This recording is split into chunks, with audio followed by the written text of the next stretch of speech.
얼마 전 월요일 날이었던 것 같습니다. 저희 아내와 장모님 찬스가 있잖아요. 그래서 장모님께 아이를 맡기고 예, 장모님 찬스를 하루 썼습니다. 그래서 장모님께 저희 아이를 맡기고 데이트를 좀 해야 되겠다 싶어서 아내랑 같이 저녁에 이제 석촌호수를 갔어요. 석촌호수라고 저는 어디 지방에 있는 건 줄 알았는데 강남에 있더라고요. 뭐 겨우겨우 차를 대고 내려서 이제 석촌호수를 물어 이렇게 걸어가고 있는데 그 시장 같은 곳을 이렇게 좀 지나갔거든요. 그러니까 아내가 갑자기 아이스크림이 먹고 싶다 그러더라고요. 그래서 딱 보니까 베스킨라빈스가 있길래 저기 들어가서 먹자 그러니까 저희 아내가 자기가 먹고 싶다 그래놓고 먹자 그러니까 여보 우리 석촌호수 가려고 왔잖아요 이러는 거예요.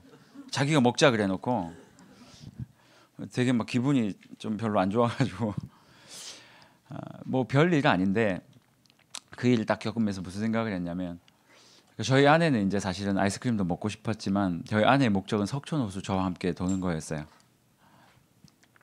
그냥 뭐 정말 별것 아니었는데 제 머릿속에 스치고 지나간 게 뭐냐면 그렇다. 우리 아내가 원했던 건 석촌호수고 이게 목적이구나. 제가 또 베스킨라빈스에 들어가서 앉으면 또 일어나겠습니까? 계속 먹을 텐데 그러다 집에 돌아갈 수도 있겠다 싶은 생각을 했어요. 저희 아내가 그러더라고요. 석촌호수를 먼저 돌고 그리고 나서 시간이 되면 아이스크림을 먹읍시다 그러더라고요.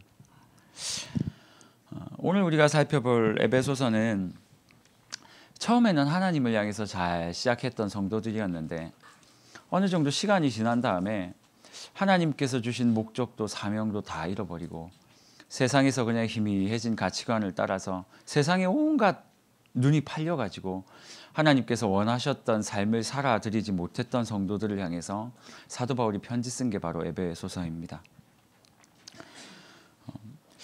저자는 사도 바울이고요.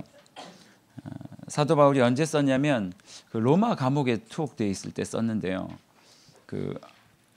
사도 바울이 뭐 나중에 아주 그냥 우리가 말하는 그 감옥 말고 그 셋집이라고 하는 사도 바울이 에베소서를 쓸 때는 로마의 감옥이었긴 했지만 자기 스스로 돈을 내며 갇혀 있었던 감옥이에요. 그러니까 이게 뭐냐면 로마에서 아주 중범 죄수가 아니기 때문에 사도 바울을 그냥 어떤 한 집을 단칸방을 어떤 집을 하나 이렇게 스스로 돈을 내면서 그 셋집에 있게 만들지만 그 집 밖으로는 잘 못 나가게 했던. 그러니까 그 집 자체는 너무 뭐 춥거나 힘들지는 않았겠지만 어쨌든 자신의 활동에 굉장히 큰 제한이 있었던 그렇게 셋집이란 로마 감옥에 있을 때 쓴 것이 바로 에베소서입니다. 이 에베소는 항구 도시예요. 유럽과 아시아를 잇는 항구 도시인데요. 바닷길 플러스 육로로 아주 그러니까 상업이 굉장히 발달했던 도시였습니다. 그래서 에베소라는 이 동네는 굉장히 부자 동네였어요. 상업이 굉장히 발달을 하다 보니까 그 도시에 살던 사람들도 굉장히 부자였어요. 그래서 BC 한 52년경에 고린도 전도 여행을 마치고 나서 에베소에 바울이 도착을 했는데 약 3년간 에베소 사람들을 가르쳤습니다. 이 도시에서 굉장한 일들이 많이 벌어졌어요. 여러분들이 잘 아시는 것처럼 그 손수건 막 던지거나 앞치마 막 이렇게 만지기만 해도 기적이 일어나서 병이 낫던 처음 듣는 이야기죠. 그럴 수 있습니다. 예. 사도 바울이 조금만 사역을 해도 막 병이 낫고 막 기적이 일어나고 하던 도시가 에베소였어요. 이 도시에서 엄청난 사역들이 있었기 때문에 많은 이방인들이 에베소 교회를 설립하는 데 동참을 했습니다. 그런데 이 도시는요, 많은 사람이 믿기도 했지만 굉장히 심각했던 범죄들이 많았던 도시였어요. 사도행전 19장에 보면 주술의 도시였습니다. 여러분 잘 아는 것처럼 그 은 5만이나 되는 주술책을 한 방에 태워버렸던, 혹시 기억나세요? 그게 에베소예요. 그러니까 그때는요, 은 5만 정도가 되는 책을 가지고 있었다. 그때 당시에는 여러분 책이 그렇게 많지 않다는 시대인데 얼마나 많은 주술사들이 그 안에 있었다면 그 정도의 이제 책들이 존재했던 도시였습니다. 조금 지나고 보면 우상의 도시였는데 그 아데미 신전, 크다 아데미여 하면서 사도 바울이 자꾸 에베소에서 복음을 전하니까 사람들이 그 에베소에 아주 주력했던 상품 중에 하나가 아데미 신전, 조그만한 그 은장색들이 조그만한 우상들을 만들어서 팔던, 그걸로 이제 수입을 하던 사람들이 많았는데 사도 바울의 복음을 듣고 나니까 우상을 안 사는 거예요. 그래서 이 세공업자들이 열받아 가지고 사도 바울을 죽이려고 했던 그런 사건도 있었던 도시가 바로 에베소였습니다. 에베소는 주술의 도시였고 우상의 도시였고 당시에 우상을 섬긴다는 건 굉장히 문란하다라는 뜻입니다. 항상 우상을 섬기는 그 행위 안에는 뭐가 들어가 있었냐면 신정 창녀들이 있었고요. 그 안에서 음란한 행위를 하는 것까지 포함이 되어 있었어요. 그러니까 굉장히 문란한 성생활을 피해갈 수 없는 그런 도시였습니다. 경제적으로는 굉장히 풍요했지만 그 안은 아주 심각한 죄악들이 막 넘쳐나던 도시가 바로 에베소였다. 우리 한국 사회랑 좀 비슷하지 않습니까? 뭐 힘들다 하지만 우리나라 그래도 좀 잘 살잖아요. 돈과 권력과 명예, 음란 이런 것이 우상이 되어버린 세상, 수많은 주술과 미신이 있는 나라, 이사 갈 때도 손 없는 날로, 손 없이 어떻게 이사를 하는지 모르겠지만 이사 갈 때도 손 없는 날을 찾아서 2배, 3배 이사 비용을 지불하면서 이사할 수밖에 없는 나라. 굉장히 과학을 중시하고 세련돼 보이지만 우리의 삶 깊숙한 곳에 미신들이 쫙 자리 잡고 있는 나라. 요즘에도 자녀들 결혼할 때 궁합 이런 거 보시나요? 사주 이런 거 보시나요? 의외로 예수 믿는 가정 가운데도 그런 것들을 굉장히 중요시 여기는 사람들이 굉장히 많다는 이야기를 들었습니다. 점도 많이 본다고 이야기를 들었고요. 경제적으로 풍요한 것 같지만 영적으로 굉장히 갈급해 있는 나라. 마치 에베소라는 나라를 볼 때 우리 대한민국을 떠올리게 되는 것 같습니다. 사도 바울을 통해서 복음이 전해지고 많은 사람들이 그 복음에 반응을 해서 에베소 교회가 세워지게 됐어요. 그런데 한 10년 정도가 지났어요. 10년 정도가 지난 다음에 사도 바울에게 이런 이야기가 들립니다. 신앙에서 떠나버렸던 자신에게 복음을 들었던 사람들의 이야기가 들리기 시작하는 거예요. 딱 10년 지났어요. 사도 바울이 굉장히 애썼던 지역이었거든요. 여러분 생각해 보세요. 사도 바울은 어느 한 지역에 정착을 해서 말씀을 그렇게 오랫동안 가르친 적이 별로 없었어요. 그런데 이 에베소에서는요 3년 동안 가르쳤어요. 두란노 서원 혹시 들어보셨어요? 에베소에 있는 거거든요. 사도 바울이 3년 동안 에베소 성도들을 그토록 가르치고 이 사람들이 어느 정도 잘 컸다, 이제 섰다라고 생각을 하고 떠나왔는데 한 10여 년이 지난 다음에 사도 바울에게 들리는 이야기는 뭐냐면 그 형제들이 신앙에서 점점 떠나가고 있더라.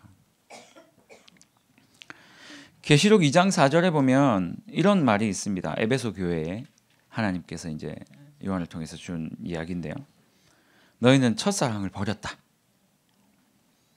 그리고 또 이런 얘기를 해요. 그러므로 어디서 너희가 떨어졌는지를 생각하고 회개하여 처음 행위를 가져라. 내가 내게 임하여 내 촛대를 그 자리에서 옮길 것이다. 사도 바울은 이런 이야기를 듣고 에베소 성도들에게 편지를 썼습니다. 그때 당시에 에베소 성도들에게 있었던 가장 큰 문제는 2가지였는데요. 첫 번째는 이 복음에 대한 내용이 흐릿해져 버려가지고 사명을 잃어버렸어요.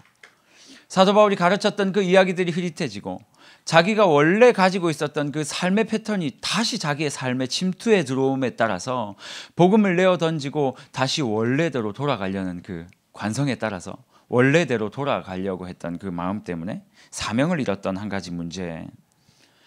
교회 안에 성도들이 사명을 잃어버리니까 교회 안에 문제가 생기기 시작했어요. 분쟁이 생기기 시작했어요. 조금 이따 다시 말씀드리겠지만 에베소 교회는요 이방인들이 굉장히 많았던 교회였어요. 사도 바울이 복음을 전하고 그 복음을 받아들일 때까지는 괜찮았는데 시간이 좀 지나다 보니까 그 교회 안에 들어와 있던 이방인 그리스도인과 유대인 그리스도인이 싸우기 시작한 거예요. 싸운 내용은 이런 거예요. 유대인은 여전히 이방인을 무시했고요. 야, 우리는 너희를 정말 개 돼지만도 그거보다 못하게 보는 사람들이다. 너희가 무슨 복음을 들어가지고 하찮은 것들. 이방인들은 더 머릿수가 많았거든요. 야, 너희가 원래 복음을 가지고 있었다 하지만 지금 우리가 더 왕성하지 않느냐? 어디서 우리한테 덤비냐? 교회 안에 두 파로 나뉘어서 싸움이 붙어버린 거예요. 그러니까 복음도 약해졌죠. 교회에 복음이 사라지기 시작하니까 성도들이 싸우기 시작하는 거예요. 여러분 뭐 느끼는 거 없으세요? 저 참 이 큐티 강좌를 올해 들어서 지금 9번인가 10번째 하는 것 같은데요. 할 때마다 똑같은 멘트를 하는 것 같아요. 한국 교회를 보는 것 같지 않으십니까? 이 성경의 참 매력과 신기한 거는 어느 본문을 펴도 우리 이야기인 것 같아요. 복음이 들어올 때 우리 안에 얼마나 왕성한 복음의 활동들이 있었습니까? 진짜 예배 한번 드리려고 저는 그 세대는 아니니까 여기 계신 분들도 그 세대는 아니신 것 같은데 우리 이전 막 1920년대, 30년대, 40년대를 살던 그 시대 우리 신앙의 선배님들은 정말 예배 한번 드리려고 먹을 거 정말 머리에 이고 갔다 그러잖아요. 그렇게 해서 예배 드리고 서로 없는데도 막 퍼주고 서로 막 퍼나르고 이렇게 신앙생활을 했던 게 우리 선조들이었는데 이제는 그런 모습들 잘 보이지 않죠. 막 주차하다 싸우고 그렇죠.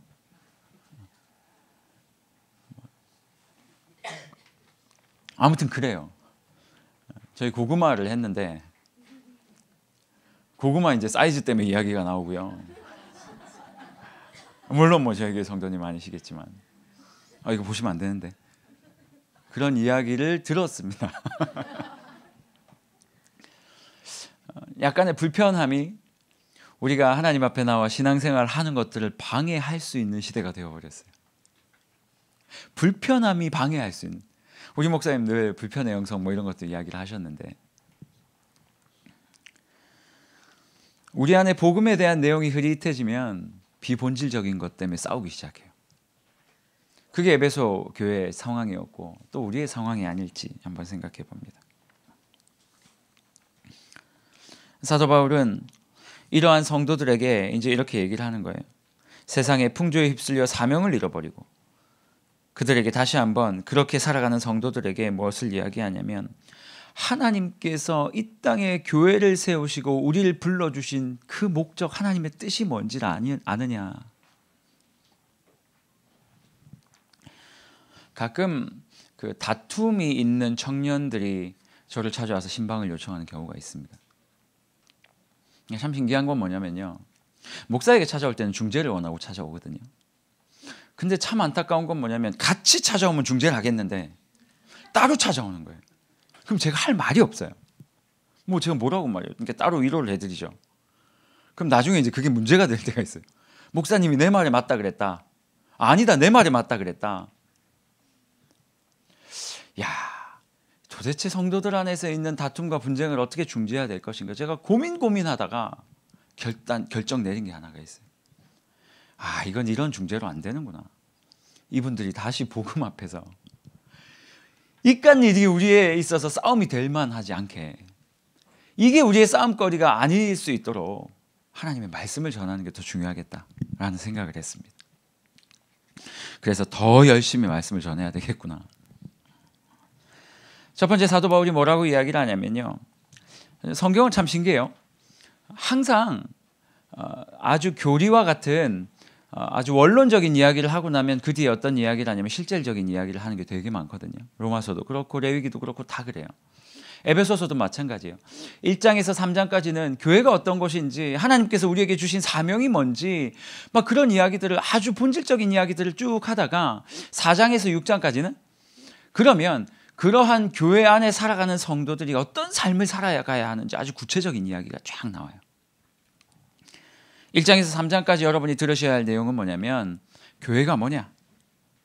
우리는 어떤 것에 부르심을 받았느냐? 우리는 어떤 존재들이냐?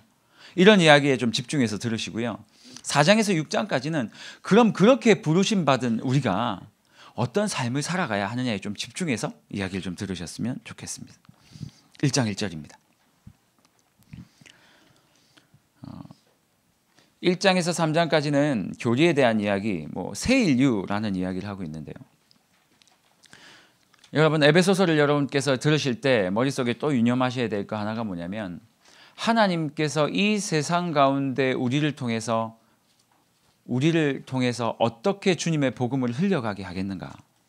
제가 늘 이야기하는 거 있잖아요.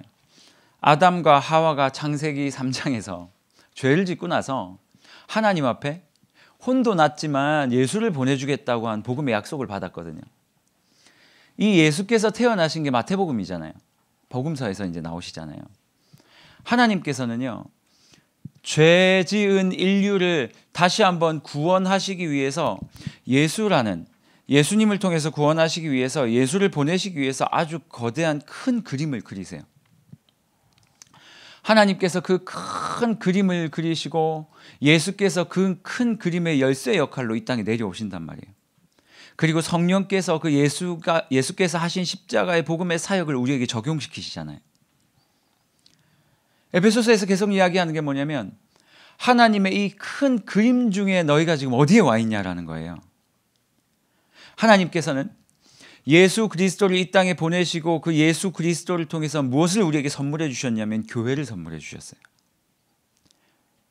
사도 바울의 말에 의하면 예수 그리스도의 그 남은 고난을 내 육체에 채우노라 라고 이야기를 하면서 예수께서 우리에게 교회를 딱 세우시고 제자들을 통해서 교회를 딱 세우시고 이 교회에게 자신의 모든 사명들을 다 넘겨주시고 올라가셨어요. 이 교회가 앞으로 해야 될 사명은 뭐냐면 예수처럼 살아가는 거예요. 예수로서 살아가는 거예요. 예수님을 머리로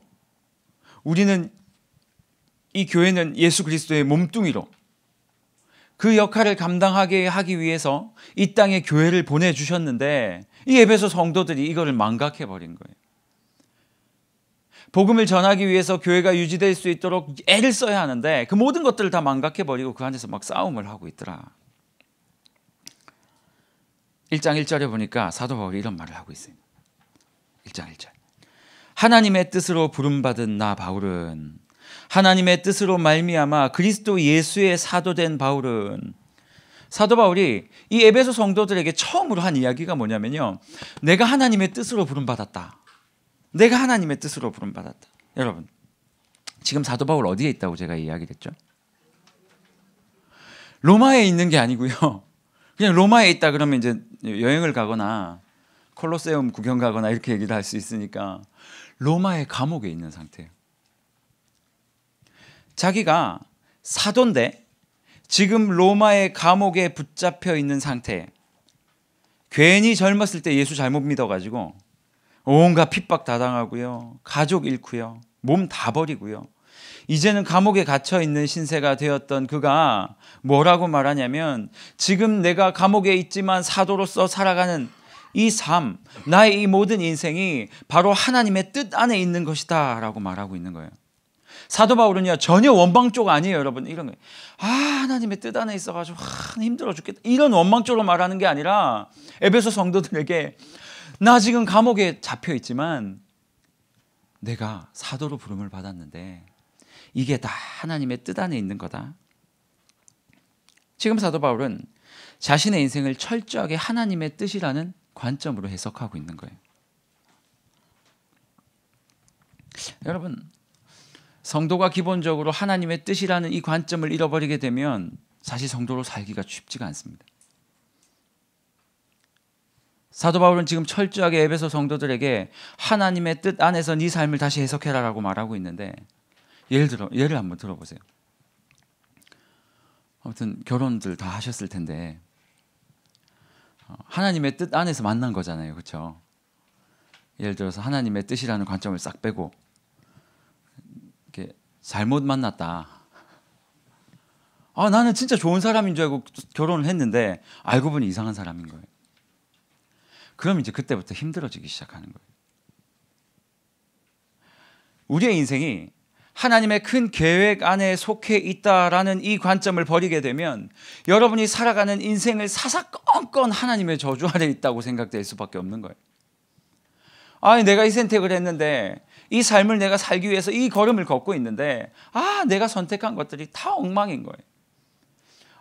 이 주식을 사면 대박 칠 줄 알았는데 내가 이 사람을 만나면 아니면 이 학교를 가면 이 사업을 하면 대박 칠 줄 알았는데 다 안 되는 거예요. 예수 믿으면 진짜 내 인생이 대박 칠 줄 알았는데 그것도 아닌 거예요. 사실 사도 바울의 삶을 이렇게 보면 많은 사람들이 이렇게 생각할 가능성 많아요. 유대 랍비로 엄청 잘 나가던 사도 바울이 그냥 그렇게 살았으면 진짜 학식 있는 사람으로 살아갈 수 있었는데 괜히 예수 잘못 만나가지고 혼자 그렇게 떠돌아다니다가 결국 감옥에 갇히고 그 안에서 쓸쓸히 죽게 되었구나.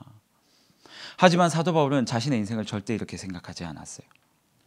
내가 지금 살아가고 있는 이 감옥에 처해져 있는 이것도 하나님의 뜻 안에 있다. 그래서 사도 바울은 어떻게 살았는 줄 아세요, 여러분? 그 셋집에 갇혀서 이태 동안, 2년 동안 뭘 했다고 성경이 말하고 있는 줄 아세요? 부지런히 말씀을 전했대. 자기의 착고에 채워져 있는 그 사람, 자기를 이 감시하기 위해서 세워진 그 병사들, 사도 바울은 분명히 이렇게 생각했을 거예요. 와, 적어도 4교대를 했다 그러니까 64, 24 하루에 6시간 나랑 같이 있는 거예요. 야, 나를 감시하기 위해서 6시간 동안 있는 사람이 아니고요, 내게 복음을 듣기 위해서 6시간 동안 하나님이 보내준 사람이 된 거예요. 내가 아무리 복음을 전해도 이 사람은 도망갈 수가 없어요. 누가 잡혀 있는 거예요? 누가 잡혀 있는 거죠? 그 간수들이 잡혀 있는 거죠. 아이, 그만 좀 얘기하세요. 알겠습니다. 사실은 하나님이요, 당신의 인생을 그만하라니까요. 6시간을 들었어요. 어우, 진짜 죽겠다 진짜. 그 다음날 또 똑같은 시간에 왔어요. 또 6시간을 들어요. 성경에는 나와 있지 않지만 전 이 사람이 회심을 하고 하나님의 복음을 전하는 사람이 되지 않았을까 라는 저 혼자만의 추측을 해봅니다. 저는 이 본문을 통해서 이런 생각을 좀 해봤어요. 아, 그래, 하나님 믿는 게 이런 거구나. 지금 내가 처해 있는 이 상황들이 하나님의 뜻 안에서라는 이 말씀 안에서 해석되어지는 게 바로 믿음이고 신앙이 아닐까라는 생각을 좀 해봤습니다.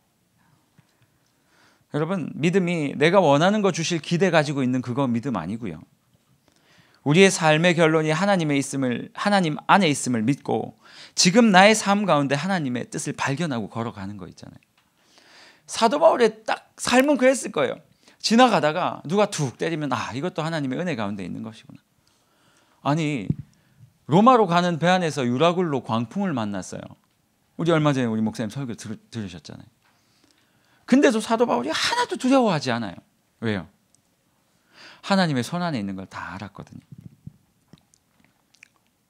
사도 바울은 지금 세상의 풍조에 떠밀려 가지고요, 자신의 삶의 목적조차 잃어가고 있는 에베소 성도들에게 이렇게 말하고 있는 거예요. 야, 너희들의 삶은 하나님의 뜻 안에 있는 거야. 그러니까 다시 한번 하나님의 뜻이 무엇인지, 그분이 어떤 분인지 다시 한번 좀 깨달아 알았으면 좋겠다. 그리고 네가 누구인지 좀 알았으면 좋겠다. 그리고 나서요, 사도 바울은 그 에베소 성도들에게 무엇을 이야기하고 있냐면, 너희들이 하나님 앞에 비록 지금은 힘든 인생을 살아가고 있지만 엄청 큰 복을 받고 있음을 잊지 않았으면 좋겠다라고 말하고 있어요. 오늘 본문 3절에서 14절까지, 1장 3절에서 14절까지 보면요, 이 이야기를 하고 있어요. 도대체 성도가 받은 복이 뭐냐?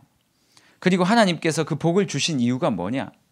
이 말을 좀 더 쉽게 말하면, 성도는 엄청난 신령한 복을 하나님께 받았는데 그 복을 받은 이유가 뭐냐면 사명을 이루기 위함이다.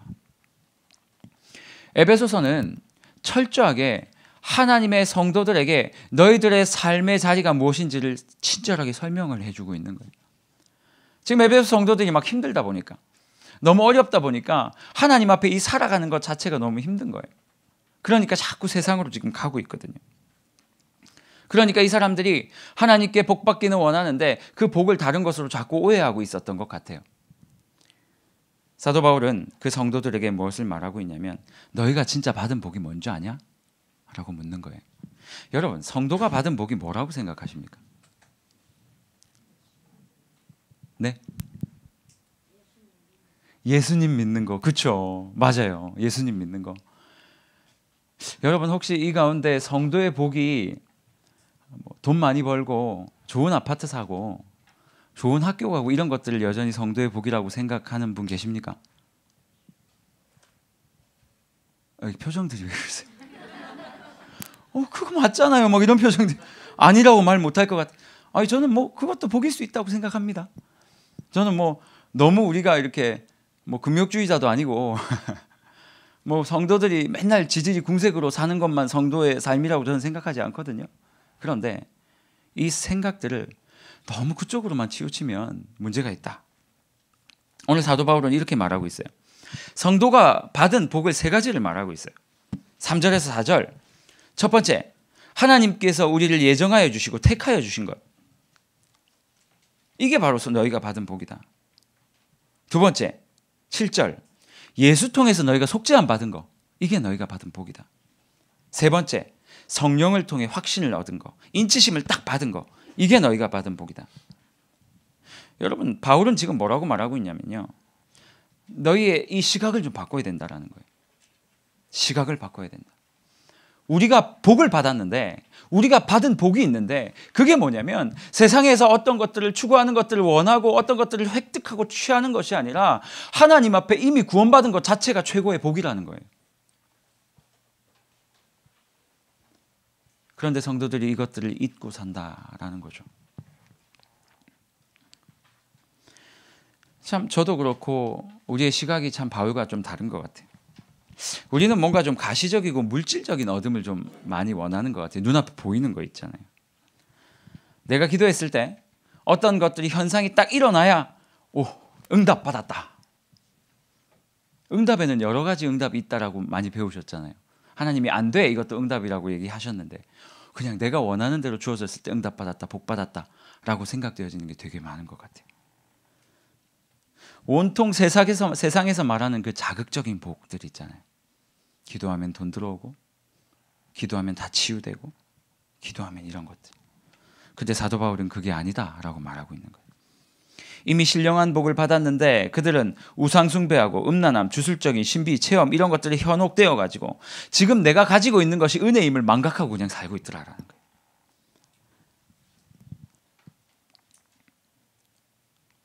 사도 바울은 오늘 본문을 통해서 자극적인 복 이야기하지 말고 진짜 신령한 복이 있는데 그것은 하나님께서 너희를 구원해 주신 것, 그것이 가장 신령한 복이다라고 말하고 있는 것입니다. 그리고 사도 바울은 뭐라고 말하냐면 이렇게 하나님의 복을 너희들에게 주신 이유가 있다라고 말하고 있습니다. 그게 바로 성도의 사명을 말하고 있는데 6절, 12절, 14절입니다. 이 세 가지는요 다 동일한 이야기를 하고 있는데 6절에 보니까 이렇게 말하고 있어요. 그가 사랑하시는 자 안에서 우리에게 거저 주시는 바 그의 은혜의 영광을 찬송하게 하려는 것이다 라고 말하고 있어요. 은혜의 영광을 찬송하게. 그러니까 이렇게 말하고 있어요. 하나님의 세 가지 이야기를 하고 있어요. 하나님께서 너희를 택해 주시고 속죄해 주시고 성령을 주셔서 우리 안에 믿음 주셔서 우리의 마음을 땅땅땅 인쳐 주신 것이 가장 큰 복인데 너희들에게 이 큰 복을 주신 이유는 뭐냐면 하나님의 은혜의 영광을 찬양하게 하려 함이다 라고 말하고 있어요. 여러분 에베소서 좀 어렵죠? 지금 표정들이 저 목사가 지금 무슨 얘기하는 건가 지금 막 표정들이 지금 멍하신 표정인데 조금만 참아주세요. 한 4장 정도 가면 재밌을 겁니다. 사도 바울이요 에베소 성도들의 그 마음이 성도들의 삶을 보면서 그 이야기를 들으면서 되게 마음이 좀 짠했던 것 같아요. 예수를 가르치고 복음 전한 지 딱 10년이거든요. 10년 전에 내가 복음을 전했고 굉장히 뜨거웠던 인생이었어요. 그렇게 뜨겁게 3년 동안 나한테 복음 받고 예수가 뭔지, 세상이 어떤 건지, 복이 뭔지, 살아가는 게 어떤 건지, 말씀이 뭔지 10년 전에 그 이야기를 받았던 성도들이 딱 10년 만에 변질된 거예요. 전 이 목회자의 심정이 얼마나 아팠을까. 제가 오늘 사실은 이것들 아침부터 나와서 이렇게 쭉 준비를 하다가 여러분들은 재미없겠지만 제 마음속에는 되게 감격이 돼가지고 저희 조이스 리더십 방에 난 지금 마음이 너무 뜨거워진다고 지금 막 너무 감격된다고. 근데 우리 담임 목사님 마음이 막 이해가 돼요. 지금 저만 감격을 한 것 같아요. 하나님께서 나에게 구원 주시고 복 주시고 신령한 그 은사를 주셨는데 그것을 받은 그것이 제 마음속에 너무 오늘 감격이 됐어요. 사도 바울이요 에베소 성도들한테 야 너희 힘들지? 네. 뭐가 힘드니? 저희가요 예수 믿고 3년 동안 그렇게 복음 받고 세상 나가서 그거 말씀대로 살아봤거든요. 예전에는 항구 도시에서 돈 잘 벌던 우리 인생이었는데 바울 아저씨가 아니고 바울 선생님 이야기 듣고 그 말씀대로 그때는 너무 뜨거웠는데 선생님 가고 나서 10년 동안 살아보니까 아니더라는 거예요. 예전에 섬겼던 우상 섬기는 게 더 좋아지고 그 음란한 행동하면서 세상에서 살아갔던 게 더 좋았고 또 말씀대로 살아가니까 점점 우리 집은 가게가 점점 기울어지고 있고 예수 믿는 남자, 예수 믿는 여자 만나려고 기다렸는데 아휴, 제가 조이스 목사잖아요. 말씀대로 진짜 믿음의 가정 꾸리려고 기다렸는데 그냥 믿음의 가정은커녕 아무튼 그렇게 되고요.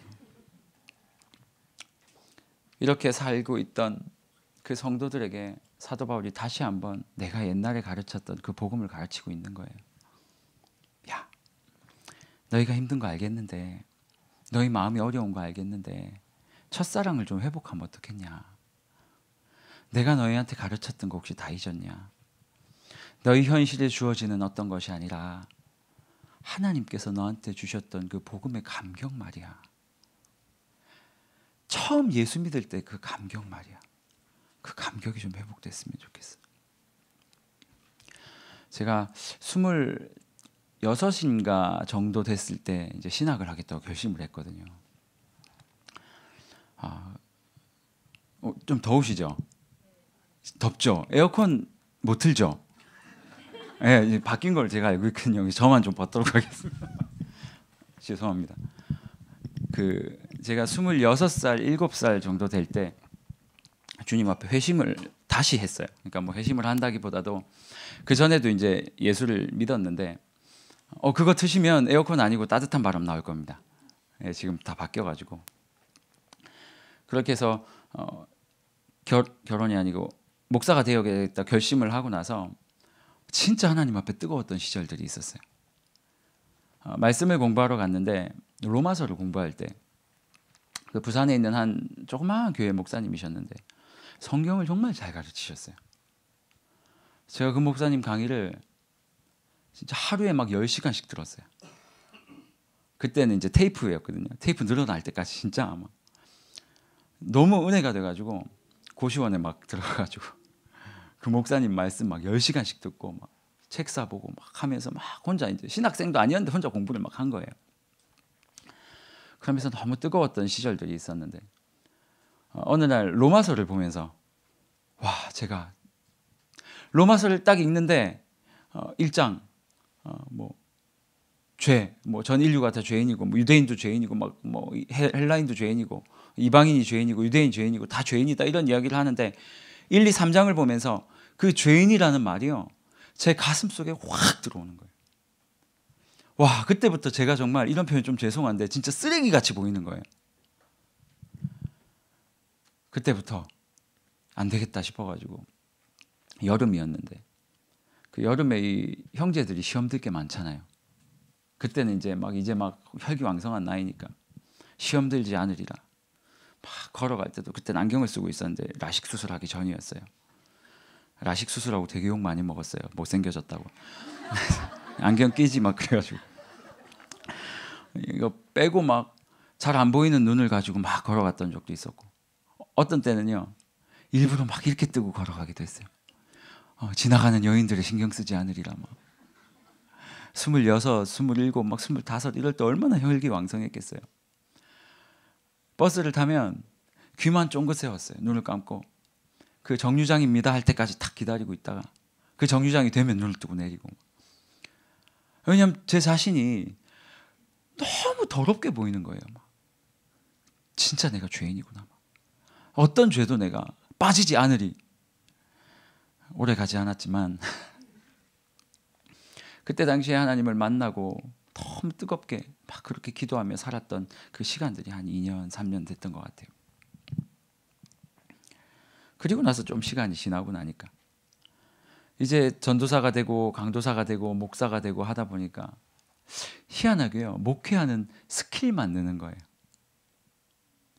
하나님을 향한 마음이 더 늘어야 되는데 막 올해보다 내년이, 내년보다 후년이 하나님을 더 사랑하고 내 거를 더 내려놓을 수 있고 내가 주님을 위해 더 포기할 수 있고 막 이런 것들을 계속 연습하고 해야 되는데, 그냥 성도들을 만나면 이렇게 해야 말 안 나오고, 어디 가면 이렇게 해야 되고, 설교 준비는 이렇게 하면 되고, 뭐는 이렇게 저렇게 하면 되고, 이런 스킬들만 자꾸 늘어가는 제 모습을 보면서, 그 모습들을 보면서 다시 오늘 이 본문을 공부를 하는데 제가 그렇게 감격스러운 거예요. 그래, 스킬이 아니라 내 마음이 다시 한번 하나님을 처음 만났을 그 시점을, 내 마음을 회복해야 되는구나. 제 마음이 막 뜨거워졌어요. 여러분들 첫사랑을 기억하세요? 지금 그 이야기 하고 있는 거거든요. 삶이 힘들다고 하나님 떠나버리고, 삶이 힘들다고 주님 떠나버리고, 그저 자기가 옛날 가지고 있던 습관에 다시 쫓아가지고 예수 없이 살아가던 그 민족들, 백성들에게 사도 바울이 다시 글을 쓰는 거예요. 야, 하나님이 우리를 세우신 그 놀라운 그 계획 있잖아요. 타락한 인생에게, 아담과 하와가 타락한 그 인생들에게 하나님의 교회를 향한 꿈을 세워주셨고, 그 꿈들을 위해서 하나님께서 수천 년을 기다리다가 예수를 보내주시고, 예수를 통해 교회가 생겨나게 되고, 그 교회가 바로 누구냐면 너희들이라는 거예요. 그 교회가. 근데 그 교회가 세상으로 다 달려가 버렸어요. 세상으로. 사도 바울의 가슴 속에는 안타까움과, 진짜 우리 목사님 표현에 의하면 억장이 무너지는 그런 안타까움 가지고 다시 그들에게 썼는데, 그들에게 쓰는 말이 위로하고 이런 말이 아니고요, 처음에 생각하라는 거예요. 처음에 너희가 구원받을 때 내가 너희에게 가르쳤던 그 첫사랑을 기억해라. 그 마음으로 사도 바울이 지금 기도하고 있어요. 15절에서 23절. 에베소 성도들아, 너희가 이것이 회복되었으면 좋겠다. 그 기도 제목은 딱 3개예요. 첫 번째는 뭐냐면 알게 하시고 하나님이 누군지 다시 알았으면 좋겠다는 거예요. 야, 너희들 무너졌지? 다시 한번 일어나. 너희가 일어나는 방법은, 너희가 다시 한번 회복되는 방법은 뭐냐면 하나님을 다시 알아야 되겠다. 기초부터 다시 공부하자. 목사님 저 설교 많이 듣고요, 성경 공부도 좀 했는데, 그런 거 아니고 다시 처음부터 ABC부터 하자. 하나님 어떤 분이냐, 하나님을 알게 하시고, 또 내가 누군지를 보게 하고. 이 지금 사도 바울의 기도예요. 성도들을 바라보면서 하나님이 누군지, 청년들이, 이 성도들이 다시 하나님이 누군지 좀 알게 하시고, 또 그들이 무엇 때문에 이 세상을 살아가는지 하나님 좀 알게 해 주십시오. 그들이 누구인지, 내가 누구인지. 18절에 보니까 이렇게 말하고 있어요. 너희 마음의 눈을 밝히사 그의 부르심의 소망이 무엇이며 성도 안에서 그 기업의 영광의 풍성함이 누구인지. 이 사람들이 사명을 다 잃고 살았어요. 처음에는 주님을 위해서 내가 어떻게 살아야 된다, 사명을 가지고 시작했는데 시간이 좀 지나니까 그 사명을 다 잃어버린 거예요. 그러니 사도 바울이 기도하고 있는 거예요. 하나님, 우리 성도들의 눈을 밝히사 그 부르심의 소망이 무엇이며, 하나님께서 나를 왜 교회로 불러주셨고 나를 왜 인생을 구원하셨는지 그 소망이 무엇이며, 그 기업의 영광의 풍성함. 이 기업의 영광의 풍성함은 어떤 의미냐면요, 천국의 소망을 이야기하는 거예요. 여러분, 예수 믿으면요 반드시 고난에 직면할 수밖에 없거든요. 예수 믿으면, 왜냐하면 사명이라는 것은 사실 제가 별로 안 하고 싶은 거잖아요. 사명이라는 이 말 너무 무겁잖아요. 주님이 홀로 가신 그 길, 그냥 홀로 가셨으면 좋겠어요. 그냥 주님이 홀로 가소서 하면 좋겠는데, 주님이 홀로 가신 그 길 나도 따라가. 물과 피를 흘리신 그거 나도 따라간다고. 그 사명이라는 찬양에 나오는 가사잖아요. 그거 솔직히 하기 싫잖아요. 그런데 하나님을 믿으면 필연적으로 그 사명의 길을 걸어갈 수밖에 없더라는 거예요. 하기 싫은 거예요. 너무 힘든 거예요. 그때 하나님께서 우리에게 뭘 보여주시냐면 그 부르심의 풍성한, 그 풍성함을 보여주시는 거예요. 그 기업의 영광의 풍성함. 자녀가 나중에 하나님을 만나게 될, 나중에 받을 그 천국의 소망이 얼마나 큰 것인지.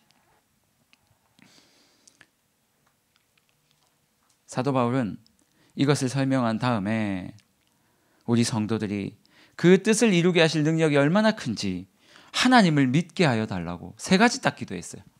하나님 알게 하고, 내가 누군지 알게 하고, 나중에 내가 누군지 알게 하고, 마지막으로 그 일을 이루실 하나님을 보게 하여 주십시오. 믿게 하여 주십시오.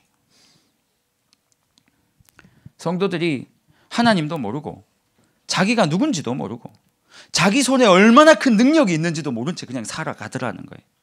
바보처럼 말이죠.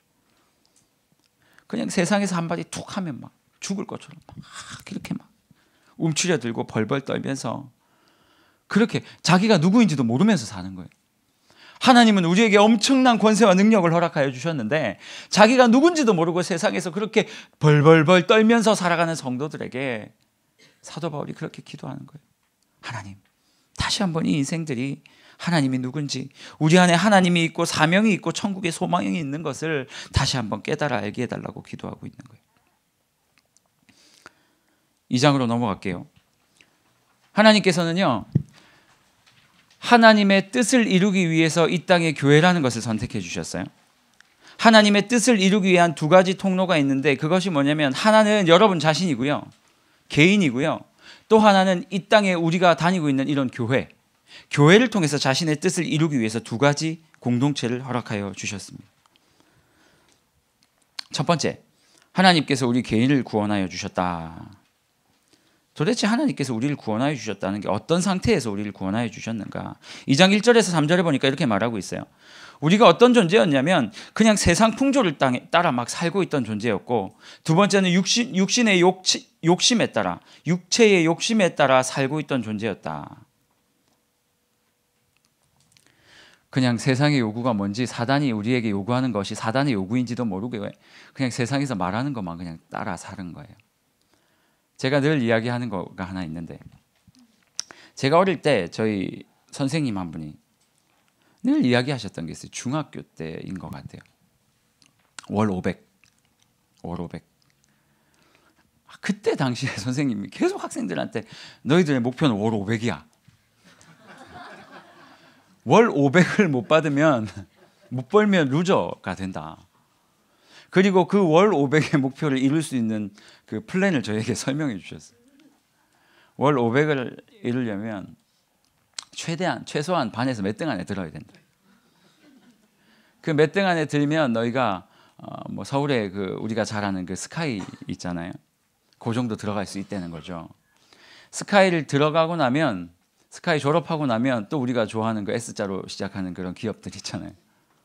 뭐 수산시장 이런 거 말고요. 막 거기에 갈 수 있다는 거예요.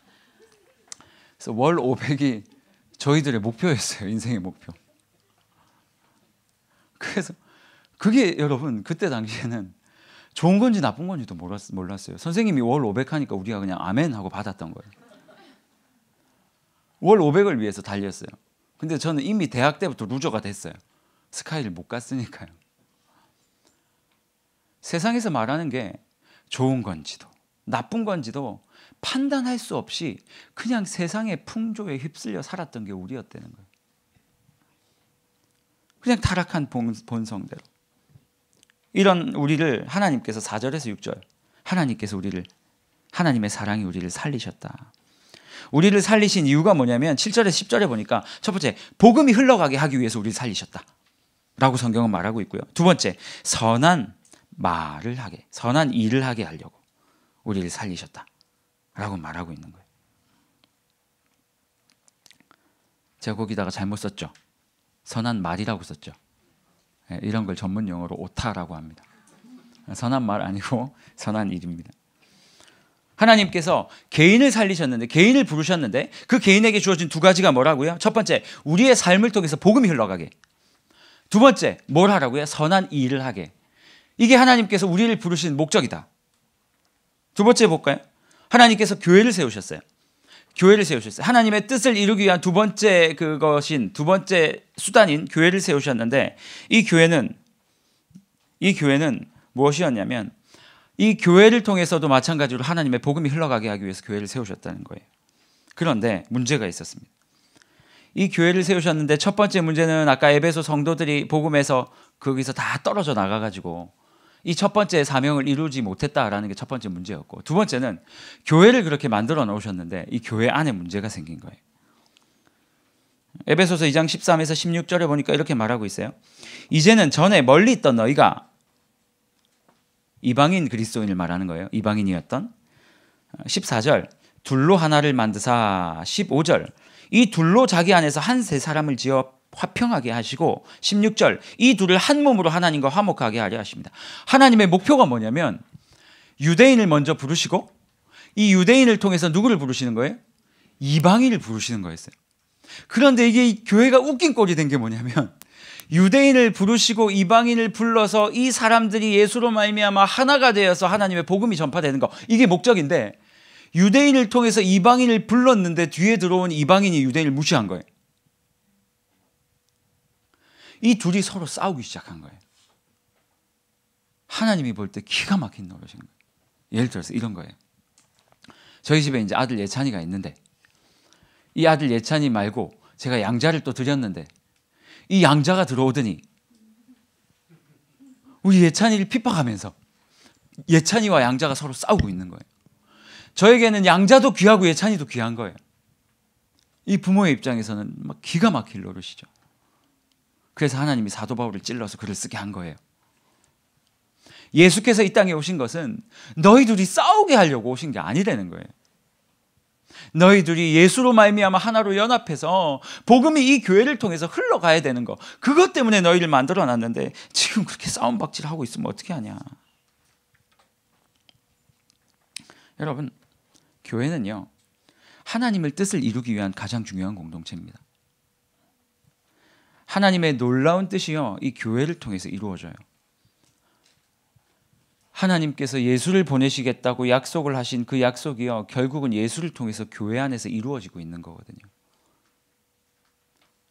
교회에 하나님의 복음이 들어와서 이 교회를 통해서 복음이 흘러가서 천하 만민이 교회 안으로 들어와서 예수께 가는 거예요. 그러니 이 교회는 지상에 있는 예수 그리스도의 몸일 뿐 아니라 하나님께서 지금 가장 주목하여 보고 계신 공동체가 교회예요. 저는 사실 이 교회를 향한 기도를 할 때마다 가슴이 너무 뜨거워져요. 그런데 문제가 이 교회가 분열됐다는 말이에요. 분열. 예수께서 이 교회의 연합과 교회를 통해서 복음이 흘러가길 위해서 십자가 지셨는데 지금 교회가 분열됐다는 말은 그 십자가의 효력 자체가 그냥 유명무실해졌다는 말이에요. 예수의 죽음이 엉뚱한 죽음이 되었다라고 지금 이야기되어지고 있는 거예요. 사도 바울이 얼마나 기가 막혔을까요? 여러분, 교회는 사교 집단이 아닙니다.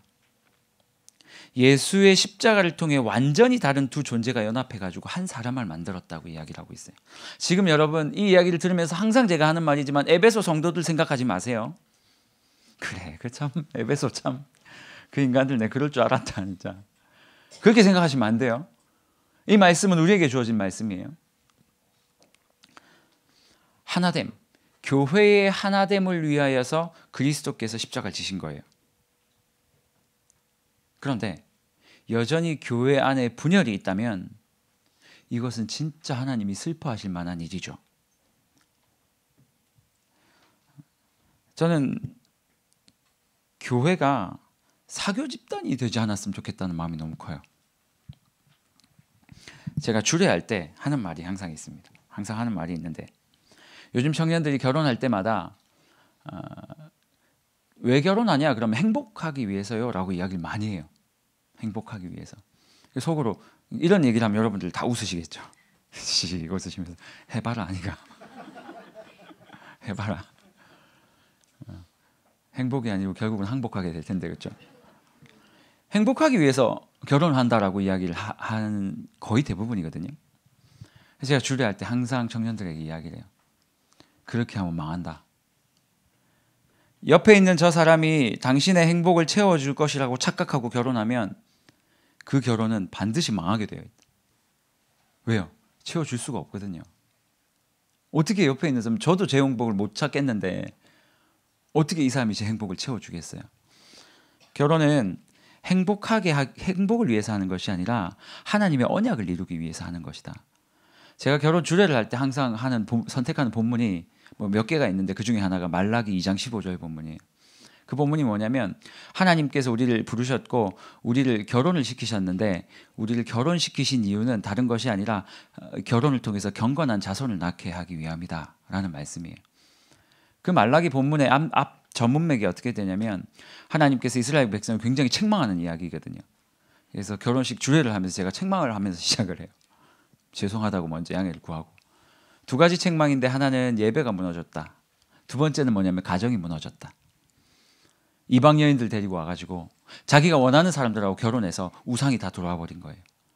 그래서 하나님께서 뭐라고 말하냐면 너희들 이스라엘 안에서 남자와 여자가 만나서 결혼하고 그 안에서 경건한 자손을 낳게 하는 것이 나의 언약이 그들을 통해서 흘러가야 되니까 그 목적이 결혼이니까 너희들 헛소리하지 말고 내가 정해준 법도 안에서 사람 만나서 결혼해라. 그리고 아기 낳고 그 아기들에게 하나님의 말씀을 가르쳐라. 그러면서 제가 항상 하는 말이 뭐냐면 행복을 위해서 결혼하는 것이 아니라 하나님의 그 언약을 지키기 위해서 너희가 결혼을 해야 되고 그 언약을 지키다 보면 그 안에 주어지는 게 행복이다. 행복을 위해서 결혼하면 둘이 싸우면 둘이 서로 행복해질 수가 없고 행복을 줄 수 없으면 갈라서는 거잖아요. 그런데 언약을 위해서 살면 행복을 위함이 아니니까 저 사람이 실수를 해도 받아줘야 되고요. 왜냐? 제 목표는 행복이 아니라 언약이니까. 제가 늘 청년들에게 그런 이야기를 합니다. 여러분 교회도 마찬가지예요. 여러분 교회에 와서 여러분의 행복을 찾으시면 안 돼요. 서로 불행해져요. 나의 행복을 위해서 모인 곳이 교회가 아닙니다. 그렇기 때문에 서로 참고 용납하고 넘어가야 되는 거죠. 가끔 사람들이 교회를 자신의 부족한 부분을 채우는 사교 집단처럼 생각하는 사람들이 있는 것 같아요. 그러니까 자꾸 싸워요. 내가 좋아하는 거 그거 하기 위해서 와요. 노래 잘하는 사람은 교회 와가지고 교회 노래하러 와요. 이 사람들은 무조건 성가대를 해야 돼요. 아니면 앞에 찬양 인도를 해야 되거나 성가대를 해야 돼요. 왜요? 내가 노래를 잘하니까. 내 노래를 해야 되니까. 어떤 사람들은요 이렇게 외로워서 오는 사람들이 있어요. 그 사람들은 와가지고 뭐라고 이야기를 하냐면 나의 이 외로움을 당신이 달래주세요. 그 사람도 외롭거든요. 왔는데 내 외로움을 안 달래주면 이제 막 교회에 사랑이 없다. 예전에 그런 청년 봤어요. 같이 밥 먹자 그랬는데 밥 먹지 않아 줘가지고 교회를 떠난 청년도 봤어요. 어떻게 교회가 내가 외롭고 쓸쓸하고 해서 밥을 먹자고 요청을 했는데 그 요청에 아무도 대답을 안 하냐. 사랑이 없는 교회를 내가 다닐 필요가 없다고. 근데 생각보다 많아요. 근데 교회에 사랑이 없다는 얘기 들으면 치명타거든요. 그러니까 이제 목사는 막 달달하는 거예요. 막. 차라리 목사가 못생겼다 이런 건 괜찮아요. 은혜가 되잖아요. 얼마 전에 한 성도님이 저를 찾아오셨어요. 큐티 강좌를 듣고 저한테 목사님 교회가 힘드신가요? 그러더라고요. 왜요? 그러니까 살이 너무 많이 빠졌다고. 그래서 뺀 겁니다. 제가 뺀 겁니다. 그러니까 하시는 말씀이 더 가관이었어요. 근데 목사님이 살 빠지시고 너무 힘들어 보이시니까 은혜는 되더라고요. 한편으로는 뭐 감사하기도 한데 한편으로는 좀 서운하기도 하고 야 이게 힘들어 보여야 은혜가 되는구나. 여러분 뭐 목사가 좀 부족한 부분이 있는 건 뭐 은혜가 되니까 감사한데 아무튼 교회에 자기의 어떤 것들을 채우려고 오는 거 그건 문제가 있어요. 어떤 사람은 자존감 낮으면 그거 채우려고 와요. 그래서 자존감에 대한 말씀을 들으면 너무 행복해 하시는데 교회에서 섬겨야 됩니다 이런 얘기하면 또 힘들어 하세요. 막. 난 지금 자존감을 채우러 왔는데 뭘 섬겨요? 막. 세상에서 인정받지 못하는 부분 교회에서 해결하려고 오시는 분들도 꽤 있는 것 같아요. 여러분 이것도 귀한 일이에요. 저는 교회가 해야 되는 일이라고 생각을 해요. 그런데 이게 목적이 되면 안 돼요. 생각보다 이게 목적인 분들이 많아요. 평소에는 모르다가요. 다 좋은 사람이니까 뭐 헌신도 많이 하고 사람도 좋고 그런데 일이 딱 터지면 돌변을 하는 거예요. 일이 딱 터지면 돌변을 하는 거예요. 이게 목적이 되면 안 돼요. 교회는 어떤 곳이라고요? 그리스도의 복음 전하는 곳이, 십자가, 하나님의 말씀, 내가 하나님 앞에서 성화되어지고 주의 복음을 흘려보내고 하나님의 그 소명과 사명을, 그것들을 펼쳐 보이기 위해서 존재하는 것이 교회예요. 이게 잘 안 되면 교회가 이상한 집단으로 바뀌어요. 여러분, 내가 좀 손해보고 억울해도 교회의 안위를 위해서 인내하고 용납하는 거, 이게 교회예요. 왜냐하면 우리가 모인 목적이 그게 아니기 때문에. 우리가 모인 목적은요, 교회의 하나됨을 통해서 하나님의 복음이 증거되고, 아까 이야기했잖아요. 하나님의 그 구원하심이 예수로 전달되었고요. 그 예수의 십자가 그 사건이 우리 교회와 여러분 개인의 삶을 통해서 세상 가운데 복음이 흘러가게 하기 위해서 여러분이, 그리고 우리 교회가 이렇게 부르심을 받았다라고 지금 사도 바울이 말하고 있는 거니까요. 그게 목적인 거예요. 처음 목적. 그리고 그 목적 안에서 위로도 있고, 그 목적 안에서 주님 말씀대로 살아가다 보니 세상이 두들겨 패고 그것 때문에 너무 아파서 난 이 정도 존재인가 할 때 하나님이 짠 나타나서 아니야, 당신은 사랑받기 위해 태어난 존재야 하면, 아, 내가 그런 존재가 아니고 사랑받기 위해 태어난 존재구나 하고 다시 일어나서 복음 전하러 가고, 또 복음 전함 때문에 두들겨 맞고 오면 또 당신은 사랑받기 위해 야곱의 축복도 불러주면 그 안에서 위로받고 가고, 이게 반복되어야 하는데, 복음은 난데없고 막 텔레비 보다가 막 얼짱들 나오면 난 왜 이렇게 못생겼지 이러고 교회 와가지고 나는 이렇게 못생겼어요 주님, 그러면 또 위로받고 또 가가지고 또 막 김태희 보고 날라오고 막 리모델링하고 막 이런 것들이 계속 돌아가면 안 된다는 거예요. 여러분, 교회의 목적이 뭔지를 생각하고 여러분 우리의 삶의 태도를 좀 생각하셨으면 좋겠어요. 교회는 어떤 곳이라고요? 복음 전파하는 곳이에요. 복음 증거하는 곳이에요. 3장에 보면 사도 바울이 자기 자신의 이야기를 좀 하고 있습니다. 그렇게 부르심 받은 하나님의 교회로, 또 한 개인으로 부르심 받은 자기가 어떤 인생을 살아가고 있느냐 이야기를 우리 3장에서 하고 있어요. 그러니까 바울 자신에게 주어진 계획이 뭐고, 자기가 그 계획 안에서 지금 어떻게 살고 있는지 이 이야기를 하고 있습니다. 3장 1절에서 12절 보면요, 나는 이방인 전도자로 부르심 받은 자야. 그러니까 지금 에베소 성도 또 여러분들에게 사도 바울이 지금 얘기하고 있는 거예요. 야, 지금 너희가 지금 하나님이 너를 어디로 불렀고 도대체 왜 불렀고, 이거 OS 먹고 나니까 이렇게 강의가 이제 입이 말이 나와요. 이런 것도 중요한 거예요, 여러분. 먹는 것도 중요하고요. 하나님이 우리한테 누리게 하신 거 중요한 거예요. 이 OS는 지금 복음 전하는데 사용된 OS잖아요.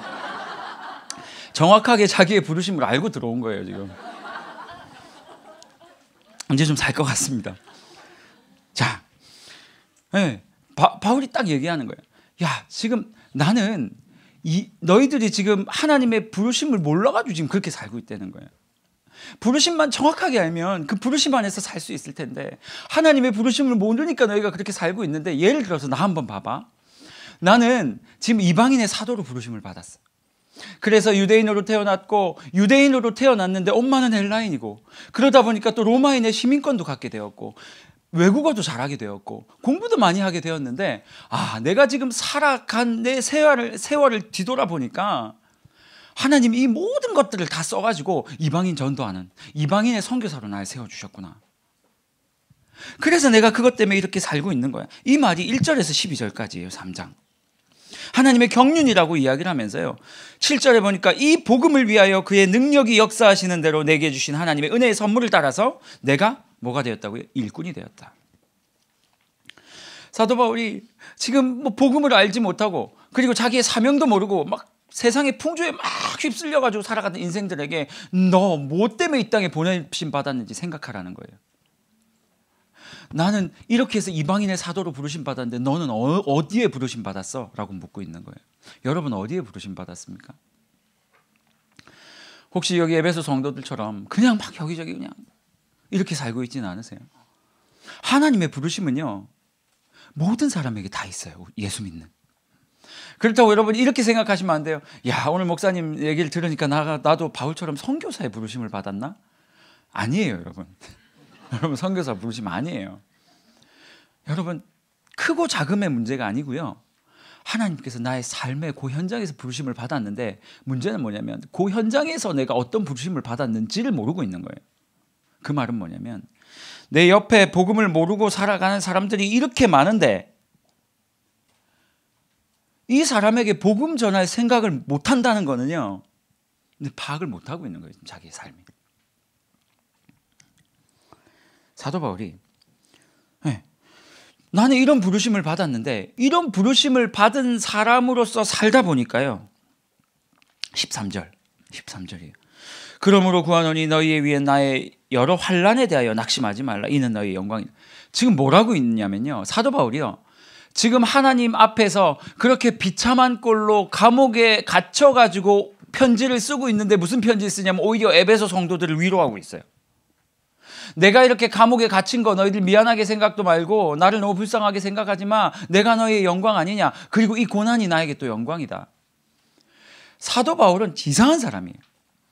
자기가 지금 고난 가운데 있지만 자기의 부르심이 정확하니까 이 고난이 해석이 되는 거예요.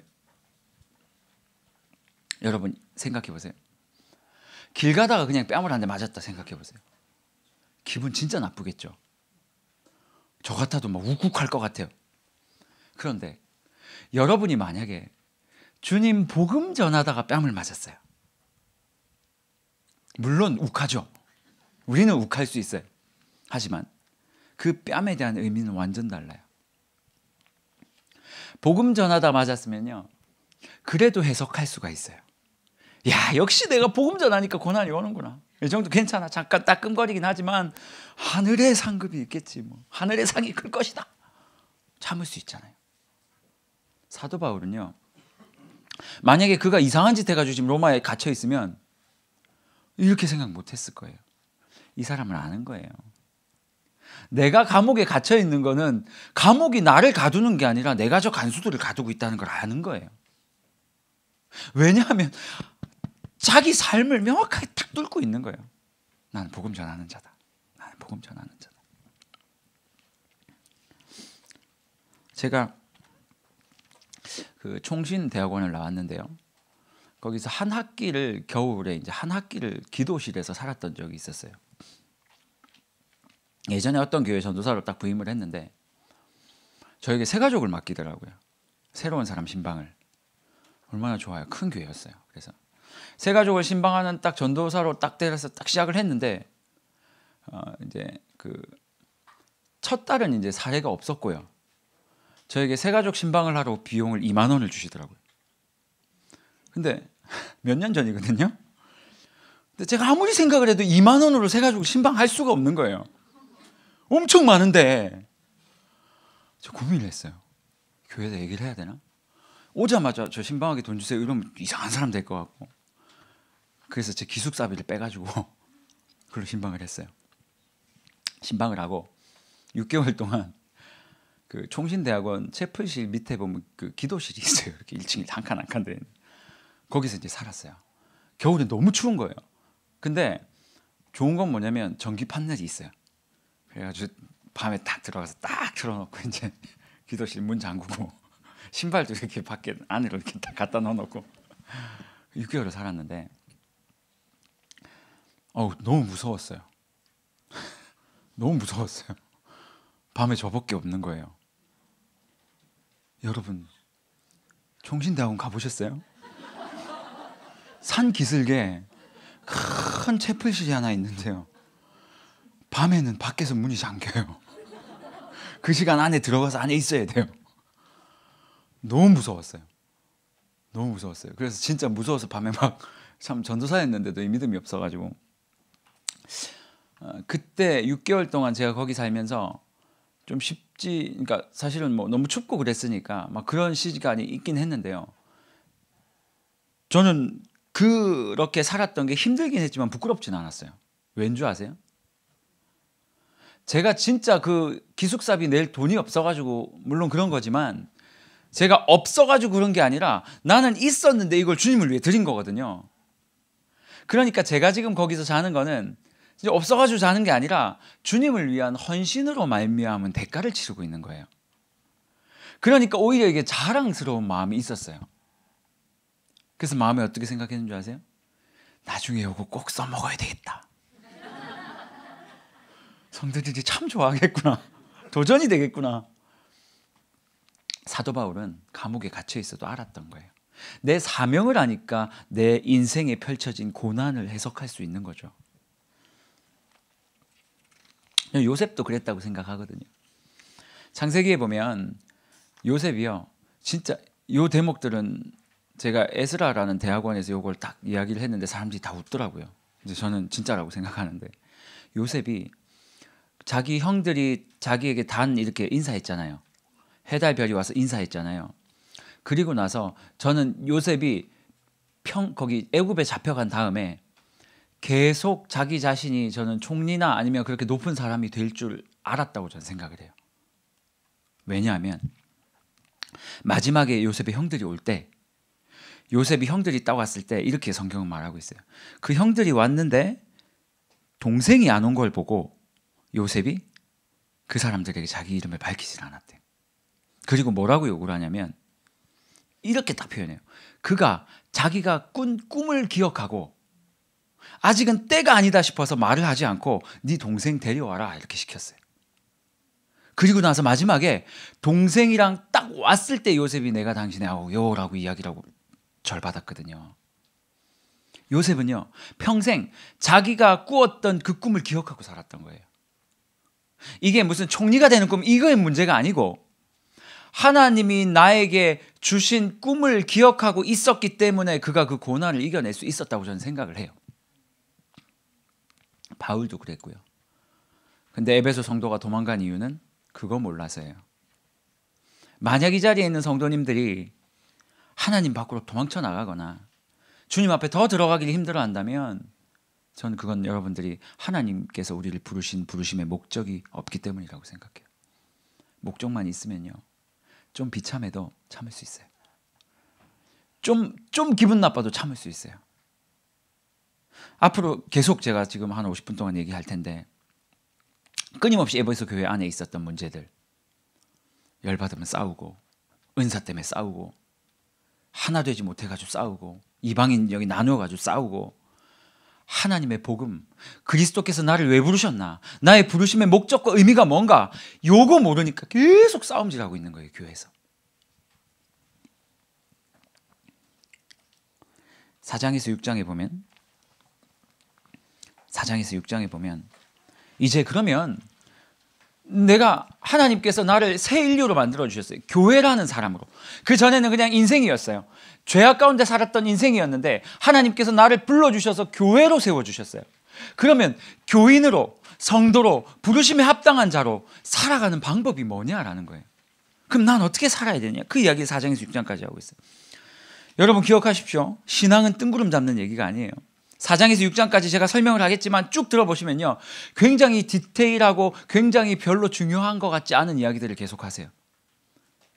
뭐 하나님께서 큰 그림만 계속 얘기하시면 내가 모르겠는데 앞에는 큰 그림을 이야기하면 너희가 그렇게 부르심을 받았다, 그럼 마치 다 선교사로 가야 될 것 같은 이야기가 나와야 될 것 같은데 사도 바울처럼 뒤에 이야기하는 거 보면요, 해가 지기 전에 분노를 풀고 열받아도 조금 참고 이런 이야기 하고 있어요.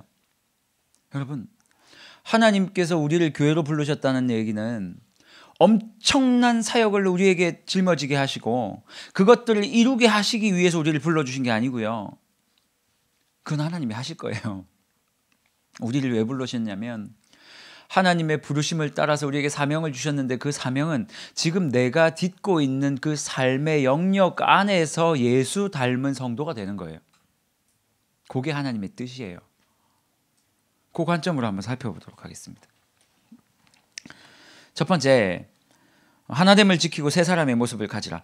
첫 번째, 새 사람이 된 성도에게 주어진 합당한 삶, 부르심을 받은 성도에게 주어진 합당한 삶이 뭐냐면 4장 1절에서 6절에 보면 하나됨에 대한 이야기를 계속하고 있어요. 4장 1절에서 사도 바울은요, 1절, 2절, 3절에 보면 평안에 매는 줄로 성령이 하나 되게 하신 것을 어떻게 지키라고 하냐면 힘써 지켜라. 이 힘써 지키라는 이 단어는요, 최대한 열심을 내라는 이야기예요. 왜? 분열하고 있는 교회였으니까요.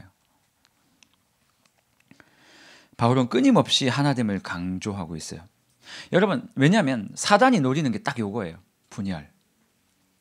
사단이 하나님 앞에서 선악과를 잘 지키면서 살았던 아담과 하와에게 찾아와서 선악과를 먹으라고 꼬셨잖아요. 그러면서 거짓말을 했단 말이죠. 그 사단의 거짓말에 속아서 또 자기의 그 마음도 있었겠죠. 그렇게 해서 선악과를 따먹은 즉시 사단으로 인해서 시작되었던 그 죄가 세상에 들어온 즉시 제일 먼저 생긴 게 뭐냐면 분열이었어요. 어떤 분열이었어요? 부부가 너 왜 먹었니 아담아? 그러니까 하나님이 주신 저 여자 때문이다. 못났죠. 못났다 진짜. 하나님이 주신 저 여자 때문에. 여러분으로 치자면 남편이 갑자기 오더니 난 아니고 이 여자가 나한테 그랬다고 한번 상상을 한번 해보세요. 죽었죠. 여러분, 부부가 분열하기 시작했어요. 근데 그 분열이 어디로까지 갔냐면 하나님과 인생이 또 분열되기 시작했어요. 나뉘었어요. 깨졌어요. 사단은 지금 그 짓을 지금까지 하고 있어요. 그러니까 교회와 인간 관계에 와서 제일 먼저 하는 짓이 뭐냐면 사람과 사람을 분열시켜요. 거짓말을 대놓고 하는 게 아니에요. 아주 작은 거짓말. 죽을까 하노라 정도. 조금씩 말을 바꿔가면서 얘기하면서 결국은 분열을 시켜요. 그게 사단이 쓰는 방법이에요. 그래서 지금 에베소 교회가 지금 이렇게 된 거예요.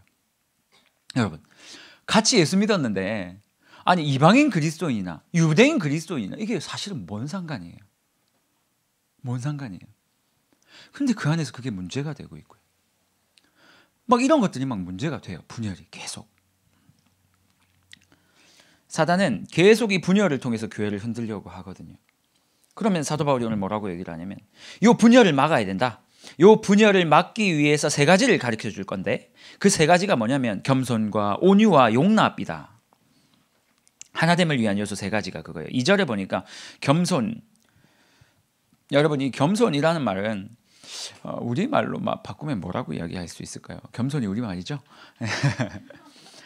우리 교회나 뭐 일반적인 교회로 따지자면 이렇게 표현할 수 있을 것 같아요. 좀 이렇게 다른 사람들을 좀 받아들여 주는 거예요. 보통 교회들 가면 텃세가 좀 많아요. 텃세. 가끔 성도들 초신자들이 와서 저한테 하는 말이 뭐냐면 교회는 참 좋고 예수는 좋은데, 그러니까 예수는 좋고 예배는 참 좋은데 우리 교회 얘기하는 건 아닙니다. 뭐 그럴 수도 있겠지만 뭐 어느 교회나 비슷할 거니까요. 교회는 좋은데 내가 이 공동체 안에 들어가기가 너무 힘들다는 거예요. 왜요? 그러니까 이미 친한 사람들이 있대요. 근데 거기서 조금만 손 내밀어 주면 좋겠는데 왜냐면 이해도 돼요. 귀찮거든요. 귀찮은 거예요. 밀어내는 거예요. 그 사람을 용납하자고 인정하지 않는 거예요. 겸손은 사실은 저 높은 자가 낮은 자를 섬기는 뭐 이런 부분들을 이야기를 하는데 기존에 있던 사람이 새 사람을 받아들여 주지 않는 것, 뭐 이런 이야기를 하는 거예요. 또 어떤 거냐면 직분에 교만하지 않는 것.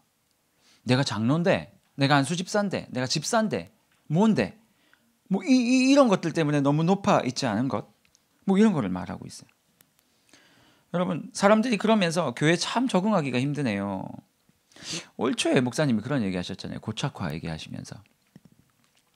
이거는 저도 여러분들 늘 좀 생각을 해야 되는 문제인 것 같아요. 좀 이 이야기는 사실 하면 아픈 이야기인데 늘 생각해야 되는 것 같아요. 새로운 사람들을 위해서 내가 배려해주고 그 사람이 섬길 수 있는 어떤 자리들을 만들어줄 필요도 있다고 저는 생각을 해요. 제가 신학을 조금 늦게 했거든요. 그때 26세, 7세 이제 마음을 먹고 괜히 총신대를 바로 안 들어가고 에스라라고 성경 공부하러 간다고 거기 가서 뭐 한 2, 3년 날려먹었어요. 안 그래도 늦었는데 괜히 또 타교단에 가가지고요. 뭐 글로벌 교회라고 있어요 옆에. 거기 가가지고 갔는데 이제 거기서 괜히는 아니고 너무 귀한데 좋은데 거기서 이제 강도사 인허를 받고 목사 안수를 못 받아서 또 이제 한두 해를 보냈어요. 그러다 보니까 안수 받는 시간이 이렇게 늦어진 거예요. 나이는 적지 않은데 교회를 갈 때마다 1년 차예요. 지금도 1년 차예요. 그러니까 이미 가면 저보다는 이제 나이는 어리지만 한 교회에서 이제 쫙 섬겼던 또 우리 선배님들이 계시고 하니까 야, 이게 매번 1년 차인 게 이게 좀 쉽지는 않더라고요. 맨날 긴장해 있어야 되니까. 그래서 막 목사 안수를 제가 이제 받은 지 딱 3년이 됐는데 어떤 선배 목사님이 그런 얘기 하더라고요. 목사 받을 때 안수 받기 전에 잘 생각하고 많이 배워놔라. 왜요? 그러니까 목사 되면 안 배워 그러는 거예요. 예, 그게 무슨 말인지 몰랐어요. 목사 되면 잘 안 배운대요. 그래가지고 그러냐고. 근데 저는 아니에요. 맨날 1년 차니까 안 배울 수가 없어요. 1년 차가 뭘 하겠어요. 근데 어느 순간 제 머릿속에 그 생각이 탁 스쳐 지나가는 거예요. 야, 이거 1년 차 괜찮다. 계속 이렇게 1년 차 하다가 뭐 1, 2년, 3년 차 하다가 야, 이거 고착화가 좀 늦게 되겠다 싶은 마음이 드는 거예요. 좀 늦게 되겠다. 그래서 제 안에 그냥 다짐을 한 게, 야, 하나님 매년 1년 차처럼 좀 사역할 수 있도록 은혜를 주십시오. 매년 1년 차처럼, 1년 차처럼. 겸손이라는 건요, 나를 낮추고 다른 사람들의 가치를 높이는 거예요. 새로운 사람들 오면 야, 내가 이 교회 몇 년인 줄 알아? 이런 거 말고요. 그래, 저 사람들의 눈이 또 새로울 수 있겠구나. 좀 들어보자. 나는 너무 편하고 좋은데 안에 뭐 그게 있대요. 잘 못 들어가겠대요. 그러면 그게 맞는 거거든요. 그 사람 말이. 그럼 그 사람들 좀 열어주고 이야기도 좀 들어주고 뭐 이런 모습을 사도 바울은 겸손이라는 말로 이야기를 했어요. 요게 있어야 교회의 분열을 막을 수 있다는 거예요. 두 번째는 온유예요. 온유는 강한 사람이 약한 사람을 기다려주는 거예요. 시간 없으니까 빨리 넘어갈게요. 세 번째는 오래 참음이에요. 오래 참음으로 서로 용납해라. 이거를 보복하지 않는 것, 그런 뜻이 있어요. 오래 참음으로 서로를 용납하는 것. 저 사람이 나에게 어떻게 해도 같이 쌍으로 보복하지 않는 거예요. 이게 솔직히 좀 힘들 것 같아요. 겸손 뭐 그럴 수 있다고 치는데 불편하면 되잖아요.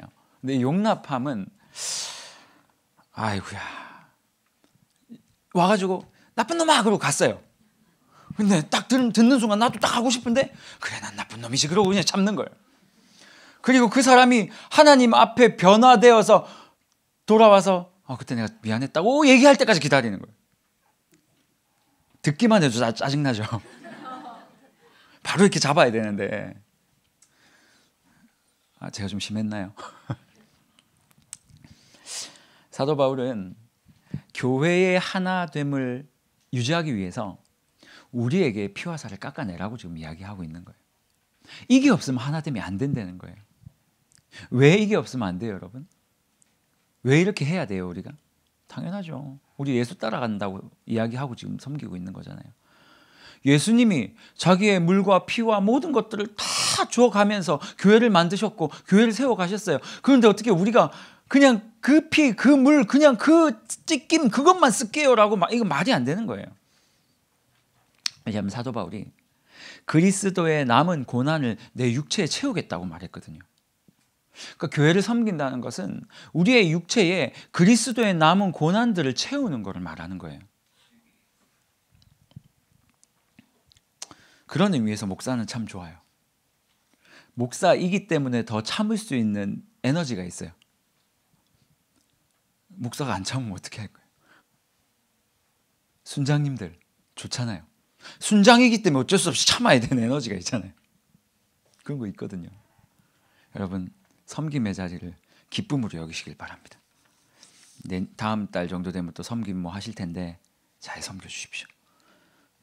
이런 얘기를 왜 하는지 모르겠지만, 자, 그리고 조금 넘어가서 새 사람이 된 성도의 삶의 모습. 이제 사도 바울은 성도들에게 이렇게 요구하고 있어요. 교회 하나됨에 힘써라 라고 이야기를 하고, 너희들 개인적인 모습들, 개인적인 삶의 모습을 내가 하나씩 좀 지적해 줄 테니까 잘 들어봐 하고 이야기를 하고 있어요. 개인 생활부터 이야기를 합니다. 새 사람이 된 성도의 삶의 모습. 첫 번째 뭐냐면 4장 17절 보니까 17절에 32절 보니까 옛사람의 모습을 버려야 한다. 옛사람의 모습. 이 말은 그때 당시에 성도들이 여전히 예수를 믿는다 하면서도 옛사람의 모습을 벗어버리지 못하고 그냥 살았던 사람들이 너무 많았다라는 거죠. 첫 번째 뭘 버려야 하나? 거짓을 버려라. 여러분 거짓말 하지 말라고 이야기하는 겁니다. 생각보다 우리 거짓말 되게 많이 하잖아요. 중국집. 어떻게 와요? 그럼 출발했어요. 그랬는데 그 다음에 추가로 주문을 하면 같이 와요. 출발했다 그랬는데 저희 짬뽕 하나 더 주세요. 네, 그럼 짬뽕이 같이 와요. 물론 그랬겠죠. 더 빠른 오토바이를 타고 중간에 이렇게 넘겨줬겠지만 의외로 우리의 삶에 거짓말들이 굉장히 많이 녹아 있는 것 같아요. 그러니까 제가 아까 얘기했던 게 이런 말이에요. 하나님이 거대한 것을 이야기하는 것 같지만 우리의 삶에 요구하시는 건 진짜 사소한 것들이에요. 그 사소한 것들이 예수를 닮아가는 걸 우리는 성화라고 얘기하거든요. 제가 늘 이야기하는 거, 노란불에서 서는 거. 저는 아직도 노력하고 있어요.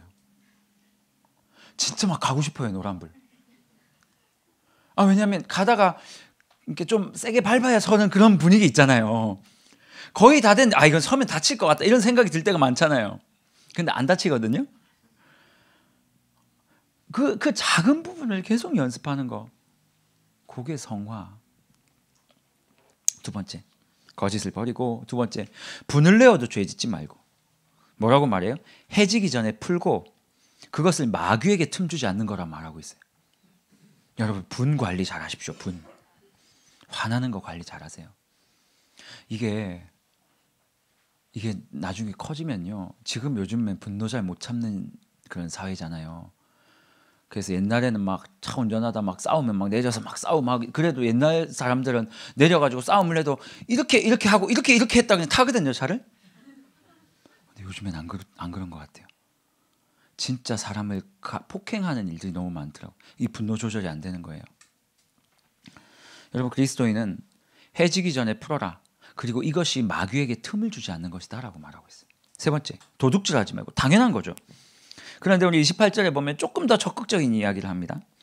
도둑질하지 말고 도리어 뭐라고 이야기를 합니까? 적극적으로 선한 일을 행하고 구제를 해라. 네 번째 봐도 똑같아요. 29절에도 더러운 말 하지 말고 가능한 대로 뭘 하라고요? 선한 말을 해라. 용서해라. 뭐 이런 이야기들을 또 하고 있어요. 여러분 결국 사도 바울이 지금 이런 이야기를 하는 거예요. 죄를 너희가 버려야 되는데 그 방법을 이야기하고 있는 거예요. 죄는 참음으로 버릴 수 없습니다, 여러분. 그러니까 죄를 안 지으려고 안 지어야지 하면 절대 지어요. 죄를 안 지으려면 어떻게 하면 되냐면요. 그 죄를 지어야 하고 타이밍에 선한 걸 넣으면 돼요. 명상 이런 거 보면 내 이런 얘기하거든요. 마음을 비우세요 하면 또 이상한 게 들어와요. 그럼 막 또 가서 또 비우고 뭐 들어오고 또 비우고 들어오고 이렇게 막 삶이 이상해져요. 우리 기독교는 그렇지 않아요. 우리는 비우는 종교가 아니에요. 채우세요. 뭘로 채워요? 성령으로 채우고 말씀으로 채우고. 그러니까 여러분 죄를 안 지어야지 하는 게 아니고요. 선한 일을 계속 하면 돼요. 그냥. 제가 뭐 청년들한테도 예전 청소년들한테도 그랬어요. 집에서 나쁜 짓 할 것 같으면 그 시간에 교회 오라고. 여러분 금요일 밤 불금 괜찮으세요? 뭐 나는 사실은 요걸 하기 싫은데 옆에서 또 찌르면 또 그냥 올 수도 있는데 그냥 저 사람 때문에 가잖아요. 여러분 사회에서 불금을 요걸로 이제 할 수밖에 없고 나도 그거 좀 좋아한다. 그런 분들은 뭘 하시냐면 이거 안 해야지 앉아있으면 무조건 그 자리에 가서 앉아있어요. 그러면 금요철야 주차를 하세요. 금요철야 주차위원회 지원을 하세요. 목사님 제가 이번 1년은 무슨 일이 있어도 주차를 하겠습니다. 그럼 어떻게 이걸 해요? 와서 주차해야 되는데. 오늘 사도 바울은 뭐라고 말하냐면요. 할 수 있는 대로 그 시간에 네가 이기지 못하겠다면 선한 일로 막 채워 넣으라는 거예요. 그게 성화예요, 성화. 말도요.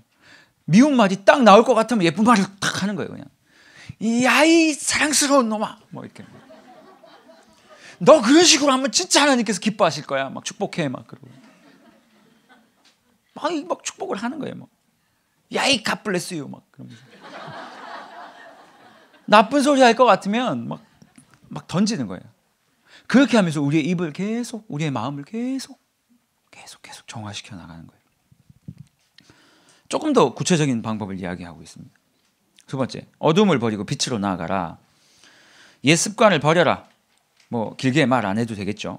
우리 옛날 가지고 있던 습관들 여러분들이 버려야 될 거 많잖아요. 다 버리시고 말조심 똑같은 말 또 하고 있어요. 감사의 말로 변화시켜라. 음행을 조심해라. 여러분 아무튼 음행은 옛날부터 참 큰 죄입니다. 지금 뭐 세상이 별로 큰 죄라고 여겨지지 않는 것처럼 이야기를 하고 있지만 이것은 좀 아무튼 음행을 그냥 자신의 몸에 그냥 내어 맡기는 성도는 쉽지 않습니다. 그냥 뭐 그래요. 이 이야기는 좀 하기 어려워서 다음에 하도록 하겠습니다. 제가 조금 더 나이가 들고 나서 하겠습니다. 탐욕, 우상숭배, 하나님보다 더 사랑하는 것들. 6절 보니까 헛된 말. 여러분 지금 이 본문은 뭐라고 얘기를 하냐면 하나님이 죄라는 것들을 몇 가지를 열거해 주셨는데 6절에 보니까 어떤 사람들이 와서 이렇게 얘기를 하는 거예요. 야, 그 정도는 괜찮아 라고 얘기하는 사람들이 있다는 거예요. 그 헛된 말을 내버리라는 거예요. 그 절대 현혹되면 안 된다. 여러분 이거 아세요? 옆 사람이 꼬드겨서 죄를 계속 지었어요. 그 죄의 대가는 누가 받을까요? 자기가 받는 거예요. 옆 사람이 계속 저녁에 치킨 먹자고 해서 먹으면 그 대가는 누가 받아요? 자기가 받는 거예요. 어떤 버스에 이걸 봤어요. 뭐 치킨은 살 안 쪄요. 살은 내가 쪄요. 뭐 그런 광고 카피라이터를 봤어요. 죄도 마찬가지예요. 누가 꼬셨다고 해서 내가 죄를 안 짓는 건 아니에요. 아유, OS를 먹고 났더니 이제 좀 살 것 같아. 밥 먹고 오겠습니다. 다음 주부터는. 자, 그렇습니다. 그래서 옆 사람이 이 정도는 괜찮다라고 말하는 사람이 있으면 그냥 막 속으로 사단아 물러가라 하면서 겉으로는 God bless you 하고 만나지 마세요. 야, 그 정도 사기치는 거 괜찮아. 우리 청년분들 에이 뭐 양다리는 어때? 우리 다리 2개인데 찢어지는 수가 생깁니다. 안 되는 거예요. 옆 사람 잘 만나십시오. 그리고 그 다음에 3번 갈까요? 새 사람을 입은 성도는 지혜로 산다라고 이야기를 해드렸는데요. 여러분 새 사람을 입은 성도 무슨 말이냐면 예수 그리스도를 믿고 그 교회로서 살아가는 사람들이 어떻게 사는지를 지금 계속 이야기하고 있는 거예요. 예수를 믿은 사람은요 어떻게 살아야 하냐면 지혜로 살아야 한다고 오늘 본문 말하고 있어요. 15절에서 21절에 그렇게 말하고 있어요. 뭘로 산다고요? 지혜로 산다. 여러분 지혜로 산다는 말이 무슨 말일까요? 15절 한번 볼까요? 그런즉 너희가 어떻게 행할지를 자세히 주의하여 지혜 없는 자같이 하지 말고 오직 지혜 있는 자같이 하여. 무슨 말이냐면 여러분 예수 믿는 자는요 나에게 주어진 것들을 이렇게 큰 판을 볼 수 있는 눈을 갖는 거예요. 이런 거예요. 저한테 만약에 1,000만 원이 주어졌다 생각을 합시다. 1,000만 원. 예수 안 믿는 사람들은 어떻게 살아요? 그러고 1,000만 원 가가지고 OS 사 먹잖아요. 그래서 죄의 대가를 막 이렇게 받는 거예요. 막 이렇게 살찌면서. 여러분 하나님께서 나에게 어떤 것을 주신 것, 없는 것을 이야기하는 게 아니고 나에게 주신 바운더리 안에 있는 것들을 하나님의 시각으로 바라볼 수 있는 눈을 갖게 된다는 말이에요. 하나님께서 나에게 왜 이 직업을 주셨고, 하나님이 나에게 왜 이 물질을 주셨고, 나에게 왜 이 시간을 주셨고, 나에게 왜 은사와 재능을 주셨는지를 생각을 한다는 거예요. 그래서 하나님께서 주신 그 지혜와 눈으로 그것들을 생각을 해서 내게 주어진 이 물질을 이렇게 흘려보내게 하나님께서 요청하시는구나. 나의 이 시간을 이렇게 보내길 요청하시는구나. 이것들을 다 지혜롭게 쪼개어서 하나님께서 원하시는 대로 살아낼 수 있는 그 지혜가 있다는 거예요. 하나님의 백성은. 이게 없으면 다 죄 쪽으로 가요. 나에게 주어진 그 불금 시간, 주님께서 요구하시는 시간으로 금요일날 다락방 가야지, 금요 철야 가야지, 라고 지혜롭게 생각하면 참 좋은데 요게 빠져버리면 결국 우리는 엉뚱한 데 가 있는 우리를 발견하게 될 거거든요. 여러분, 특별히 나에게 주신 이유가 있습니다. 바보처럼 그냥 다 자기 거라고 생각하면 진짜 제일 바보예요. 언제까지 내 거일 것 같으세요, 여러분? 이유가 있는 거거든요. 아니, 하나님이 다 자기 백성인데 왜 A라는 사람한테는 이걸 주시고 B라는 사람한테는 이걸 주셨겠어요? 편애하시나요? 저는 그렇지 않다고 생각해요. 하나님께서 허락하신 이유가 있다고 생각해요. 어떤 사람은 특별히 목소리로, 아니면 뭐 물질로, 지혜로운 생각으로, 아니면 몸으로 봉사하는 걸로 뭐 여러 가지 하나님께서 원하시는 것들을 다 나눠주셨어요. 그럼 성도라면 어떻게 살아야 되냐면, 와, 이거 나 물질 있다 완전히 대박이다 그러고 막 치킨 사 먹고 치킨 살 안 찐다고 뭐 그렇게 안 산다는 거죠. 진짜 하나님의 백성이라면 하나님이 도대체 나한테 왜 이런 은사를 주셨을까를 고민하는 거예요. 그리고 그 고민대로 하나님 뜻대로 결정하며 살아가는 거예요. 17절. 그러므로 어리석은 자가 되지 말고 오직 주의 뜻이 무엇인가를 이해하라. 이 지혜는 어디서 나오는 거예요? 하나님의 말씀에서 나오는 거예요. 저번에도 한번 이야기한 것 같은데, 성경 공부를 하면 할수록 지혜가 생긴다는 생각이 좀 들어요. 사실은 여러분, 목사가 배우는 이 한계가 있잖아요. 예를 들어서 사실 공부 그렇게 잘하는 사람들도 별로 없거든요. 다들 그냥 그만 해가지고 고등학교 정도 안 떨어지고 갈 정도로 이제 그냥 그만한 사람들인데, 여러분들하고 얘기하면 할 말 없을 거예요. 턱턱 막힐 거예요. 경체가 아니고 정치 경제를 제가 경체라 그랬는데, 정치 경제 사회 문화 역사 얘기 할 말이 없어요, 사실은. 근데요, 삶에서 주어지는 이야기들을 이렇게 듣고 하다 보면 가끔 제 이야기는 아닌데 하나님 말씀이 생각날 때가 있어요. 그래서 그런 얘기가 한 번씩 툭툭, 진짜 한 번씩 1년에 가뭄에 콩나듯이 한 번씩 이렇게 툭툭 나올 때가 있는데, 그때 한 번씩 생각할 때 제가 스스로 놀랄 때가 있어요. 와, 야, 이거, 야, 너 성공했다, 야, 이런. 1년에 한두 번 정도. 제가 그걸 보면서 뭘 생각했냐면, 와, 이 말씀의 이 지혜가 엄청나구나. 여러분, 세상에 있는 거 아무리 많이 알아도요, 이 지혜가 없으면, 서울대 나와도 이 지혜가 없으면 여러분 아무것도 안 돼요. 여러분, 그 지혜는 어디서 나오냐면 말씀에서 나오니까 말씀은 무조건 공부하셔야 됩니다. 18절 보니까 오직 성령의 충만을 받으라. 예, 성령의 충만함을 받으면 말씀을 깨닫게 하시는 성령께서 지혜를 충만케 해 주실 것입니다. 예수 믿는 사람은 이런 사람이에요. 이렇게 사는 사람이에요. 이런 사람들은요, 19절에서 20절 보니까 늘 찬송이 넘치고 감사하는 삶을 살게 되고 피차 복종하고 서로를 섬기는 삶을 살게 되더라. 다음부터 나오는 좀 애매한 이야기들이 몇 개가 있는데 저는 작심을 하고 왔습니다. 애매한 이야기는 뛰어넘어가는 걸로. 그 새 사람이 된 성도의 삶의 모습 두 번째 파트가 가정생활입니다. 가정생활. 아내들이요, 제가 썼어요. 밑에다 딱 썼어요. 이건 못하겠다.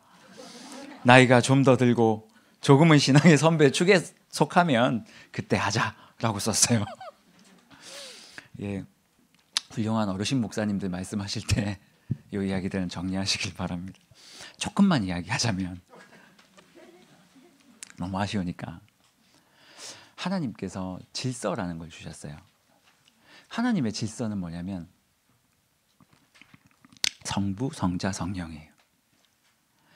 전혀 질적으로 차이가 없는 분들인데, 성부 하나님은 마치 가장 훌륭한 하나님처럼, 성자 예수님은 하나님과 성령 하나님 사이에 끼어 있고, 성령 하나님은 제일 불쌍한 분.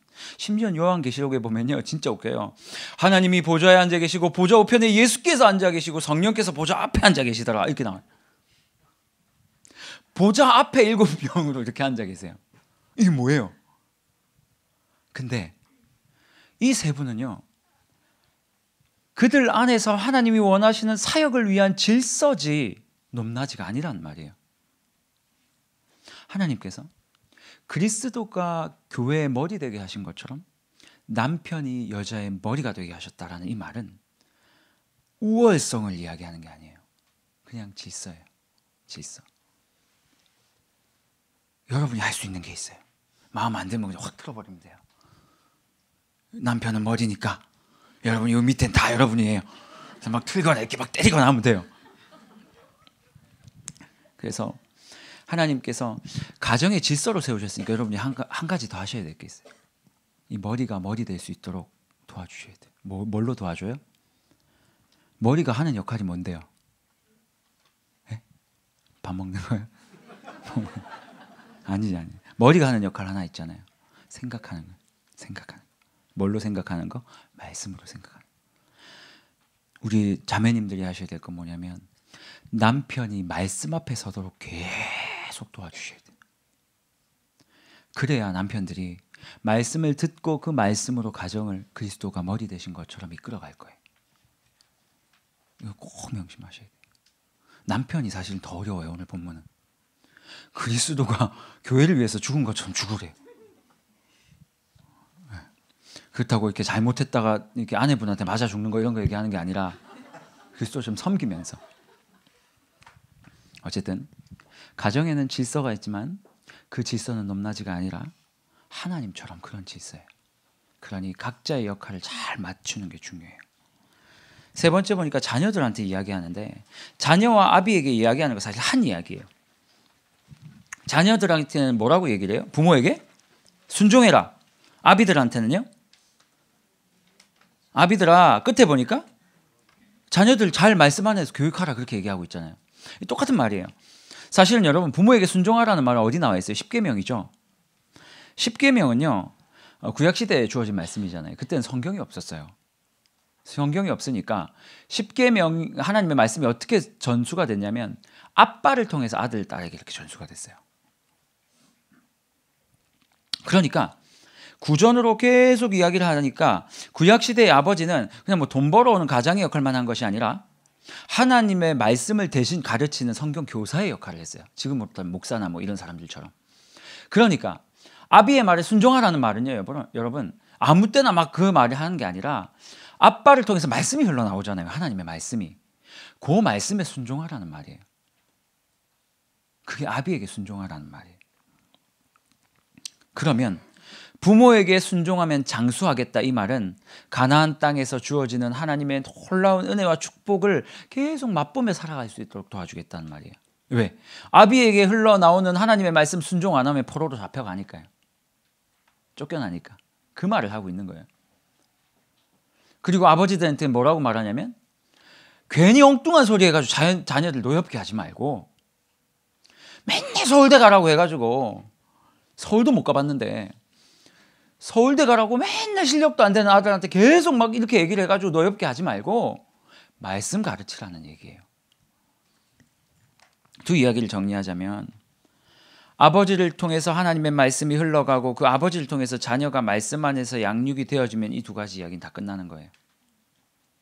자녀는 하나님의 이름을 가지고 하나님의 말씀을 하는 아버지를 공경하게 되고 그 아버지의 말씀에 당연히 순종하게 되고 자녀들은 그 말씀을 보면서 하나님을 바라보고 그렇게 따라가게 된 이게 가장 이상적인 이야기예요.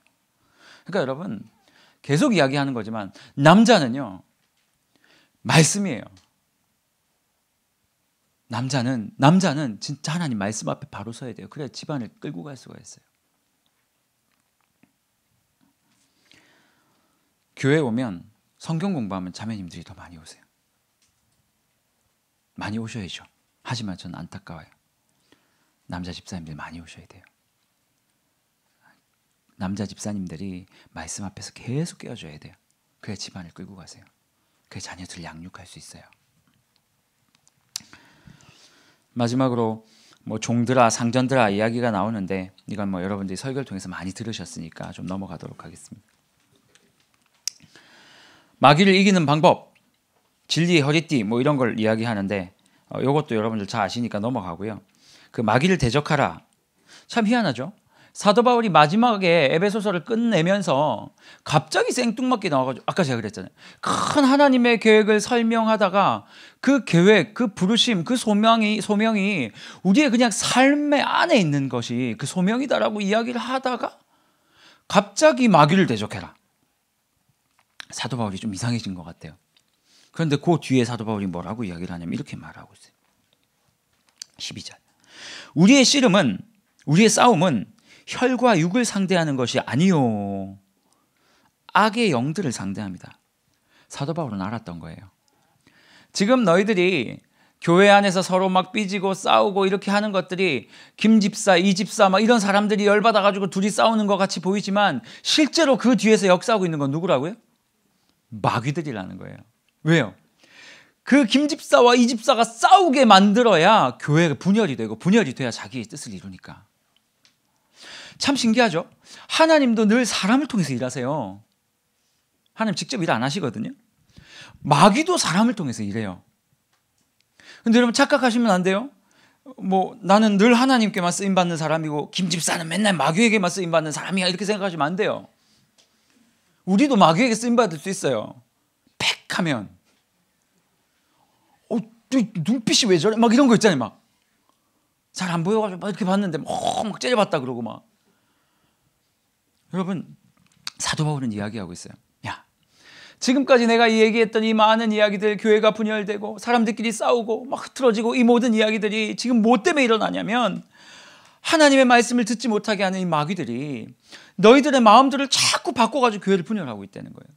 그러니까 열받는다고 김집사 찾아가지 말고 골방 찾아가서 네 마음을 바꾸라는 거예요. 이거는 보이지 않는 영들과의 싸움이니까 기도실 가가지고 기도하지 자꾸 정죄하지 말라는 거예요. 그 뒤에 말하는 거예요. 진리의 어리띠를 띠고 호심경을 하고 뭐 평안의 복음의 신발을 띠고 뭐 어쩌고저쩌고 쭉 이야기를 하는데 결국은 이거 악한 영들과의 싸움이니까 너 절대로 그 실체를 보라는 거예요. 실체를. 여러분, 서운한 사람이 있으면 어떻게 하라고요? 김집사 마귀 뭐 이렇게 하면 안 돼요, 여러분. 아, 내 마음을 지금 이 섭선 마귀가 나를 지금 흔들고 있구나. 말씀으로 끄집어내는 거예요. 끄집어내는 거예요. 그리고 오히려 더 큰 사람으로 찾아가서 그 사람을 품어주고, 그럼 그 사람이 깜짝 놀라겠죠. 그럼 또 배우겠죠. 이게 뭐예요? 피차 서로 복종하는 거잖아요.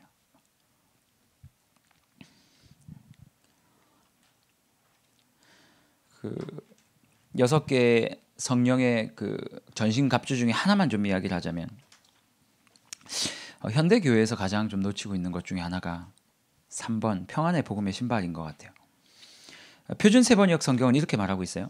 평화의 복음을 전할 채비를 하십시오. 그러니까 이게 무슨 평안의 복음의 신발, 평안을 가져오기 위해서 복음을 들어라 이런 얘기가 아니고요. 평화의 복음을 사람들에게 선포하기 위해서 신발 신고 뛰어나갈 준비하라는 거예요. 마치 출애굽할 때 유월절이 있을 때 하나님께서 뭐라고 하셨어요? 빨리 신발 신고 지팡이 잡고 급히 먹고 뛰어나갈 수 있는 준비해라. 요거예요. 너희들이 이제 여차하면 밖에 나가서 복음 전할 수 있도록 다 준비하면서 복음 전하면서 살라는 거예요. 이렇게 살면 공동체가 분열되지 않는다. 조금 아쉬운 거는 얼마 전에 오카는 목사님의 그 테이프를 들었는데 목사님 그런 얘기 하시더라고요. 한국 교회가 너무 교회 안에만 있다는 거예요. 세상에 좀 전투적인 교회처럼 교회론을 말씀하시면서 옛날 그 중세시대 때 교회론을 쓰신 분들은 기독교 전 세계가 기독교 국가일 때 그걸 쓴 거예요. 그러니까 성도들 잘 돌보고 신방 열심히 하고 이런 것들 하면서 쭉 교회에 대해서 쓴 거예요. 근데 옥 목사님 뭐라고 말씀하시냐면 이 지금 우리의 시대가 바뀌었지 않냐는 거죠. 지금은 기독교 국가에서 우리가 살고 있는 게 아니라 기독교가 몇 % 안 되는 나라에서 살고 있으면 공격적으로 복음을 전해야 되는데 이 교회론이 잘못했다 막 그 얘기를 하시는 거예요. 그 얘기를 듣고 제가 맞구나. 교회가 복음을 전함에 있어서 최선을 다하지 않으면 이 안에서 싸워요. 밖으로 우리의 힘을 쓰지 않으면 이 안에서 싸워요. 저는 교회들이 복음 전하는데 좀 힘을 좀 썼으면 좋겠어요. 복음 전하는데 힘을 좀 썼으면 좋겠어요. 그거 힘쓰면 교회 분쟁이 날 이유가 없어요. 밖에 나가가지고 세상 사람들한테 에너지 다 빼고 오는데 무슨 안에 들어와서 싸워요. 싸우자 그래도 난 힘없다. 네가 이겼다고 해라. 그리고 가만 앉아 있는 거죠. 마지막으로 사도 바울은 우리에게 뭐라고 말하냐면 정신 차리고 기도해라. 18절에서 20절입니다. 마지막 당부. 여기 말하는 이 기도라는 단어는 헬라어로요, 정신 차려라 이 단어예요. 정신 차려라. 그리고 경계해라. 꼭 깨어 있어라. 이런 단어예요. 아주 강한 단어예요. 사도 바울은 끝에 뭐라고 얘기를 하냐면, 영들의 그 마귀의 주관함 때문에 너희들이 이렇게 싸우고 분열되고 우리의 그 뭐예요, 이거 하나님께서 주신 사명 잃고 막 이렇게 지금 살아가고 있는데, 내가 가르친 것들 다 이렇게 가지고 제대로 살지만 가장 중요한 건 뭐냐면 정신 차리고 기도하라는 말이에요. 정신 차리고 기도하라는 말. 두 부류의 기도를 이야기합니다. 첫 번째는 주변 성도를 위해서 기도해라 18절. 그리고 또 하나는 19절, 사역자인 사도 바울 자신을 위해서 기도해라. 사역자의 뭘 위해서 기도하라고요? 첫 번째, 말씀을 주시고, 두 번째, 담대하게 선포할 수 있는 마음을 주십시오. 여러분, 마무리하면서 사도 바울이 이야기하는 것들을 좀 마음속에 담으셨으면 좋겠어요. 여러 가지 하나님께서 우리에게 요구하신 거는요, 거대한 삶이 아니에요. 내가 살아가는 그 시점, 오늘 딱 집에 돌아가서 남편을 만나고 아내를 만나고 그 시점, 그거를 말씀하시는 거예요. 끝나고 나서 차 타고 집에 가는 그 순간까지를 이야기하시는 거예요. 그 안에서 하나님 앞에서 점점 성화되라는 이야기예요. 성화의 이 출발은 어디 있다고요? 하나님께 부르심을 받았다는 이 마음을 가지고요. 내가 사람들과 싸우지 말아야 하는 이유는 하나님의 부르심을 받았기 때문이에요. 제가 복음 전해야 하는 이유는 그것 때문이에요. 제가 집에 가서 아내와 부인과 똑같은 말이죠. 아무튼 상대방과 싸우지 아니하고 사람들과 그렇게 하지 말아야 하는 이유는 뭐냐면 하나님께서 나를 그런 존재로, 성화의 존재로 부르셨기 때문이에요. 이걸 잊지 않으셨으면 좋겠어요. 결론을 내리죠. 세상의 풍조에 밀려서 복음 받은 지 딱 10년 만에 세상으로 달려갔던 에베소 교인들입니다. 여러분 어떻게 살아가고 계십니까? 복음 받을 때 너무 뜨거웠잖아요. 근데 시간이 지나면 지날수록 그 뜨거움이 식죠. 교회에 왔다 갔다 하는 거는 다 알잖아요.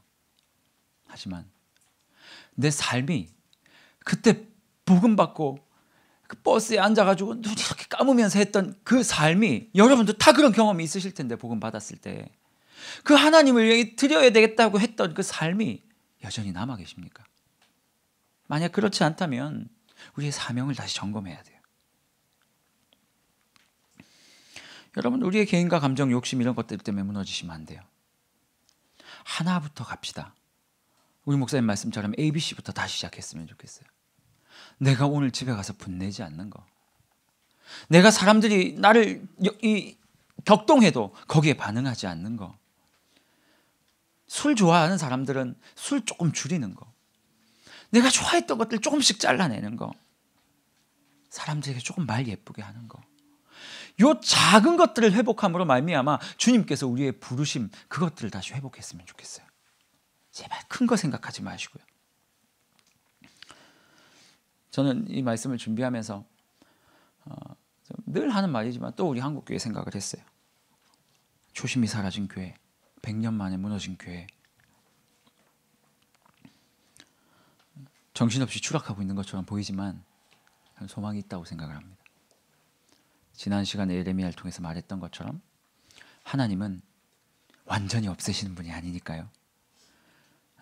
가망이 없어 보여도 그 남은 7,000명을 통해서 다시 살리는 분이 하나님이시니까, 저는 오늘 에베소서의 강의를 들으신 여러분들 모두의 마음속에 하나님을 향한 다시 한번 부르심을 확인하셨으면 좋겠어요.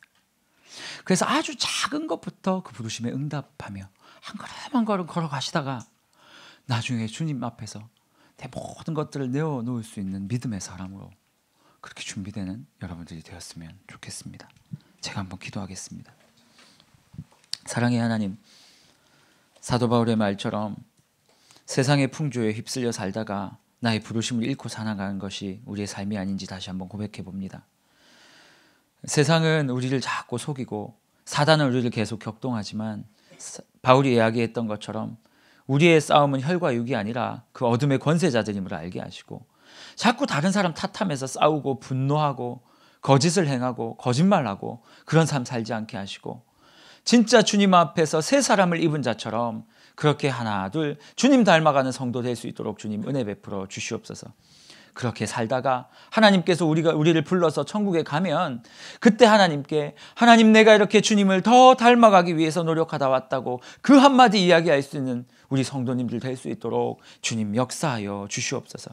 다시 한번 초심으로 돌아가는 우리가 되게 하여 주옵소서. 함께 하실 주님을 기대합니다. 예수님의 이름으로 기도합니다. 아멘.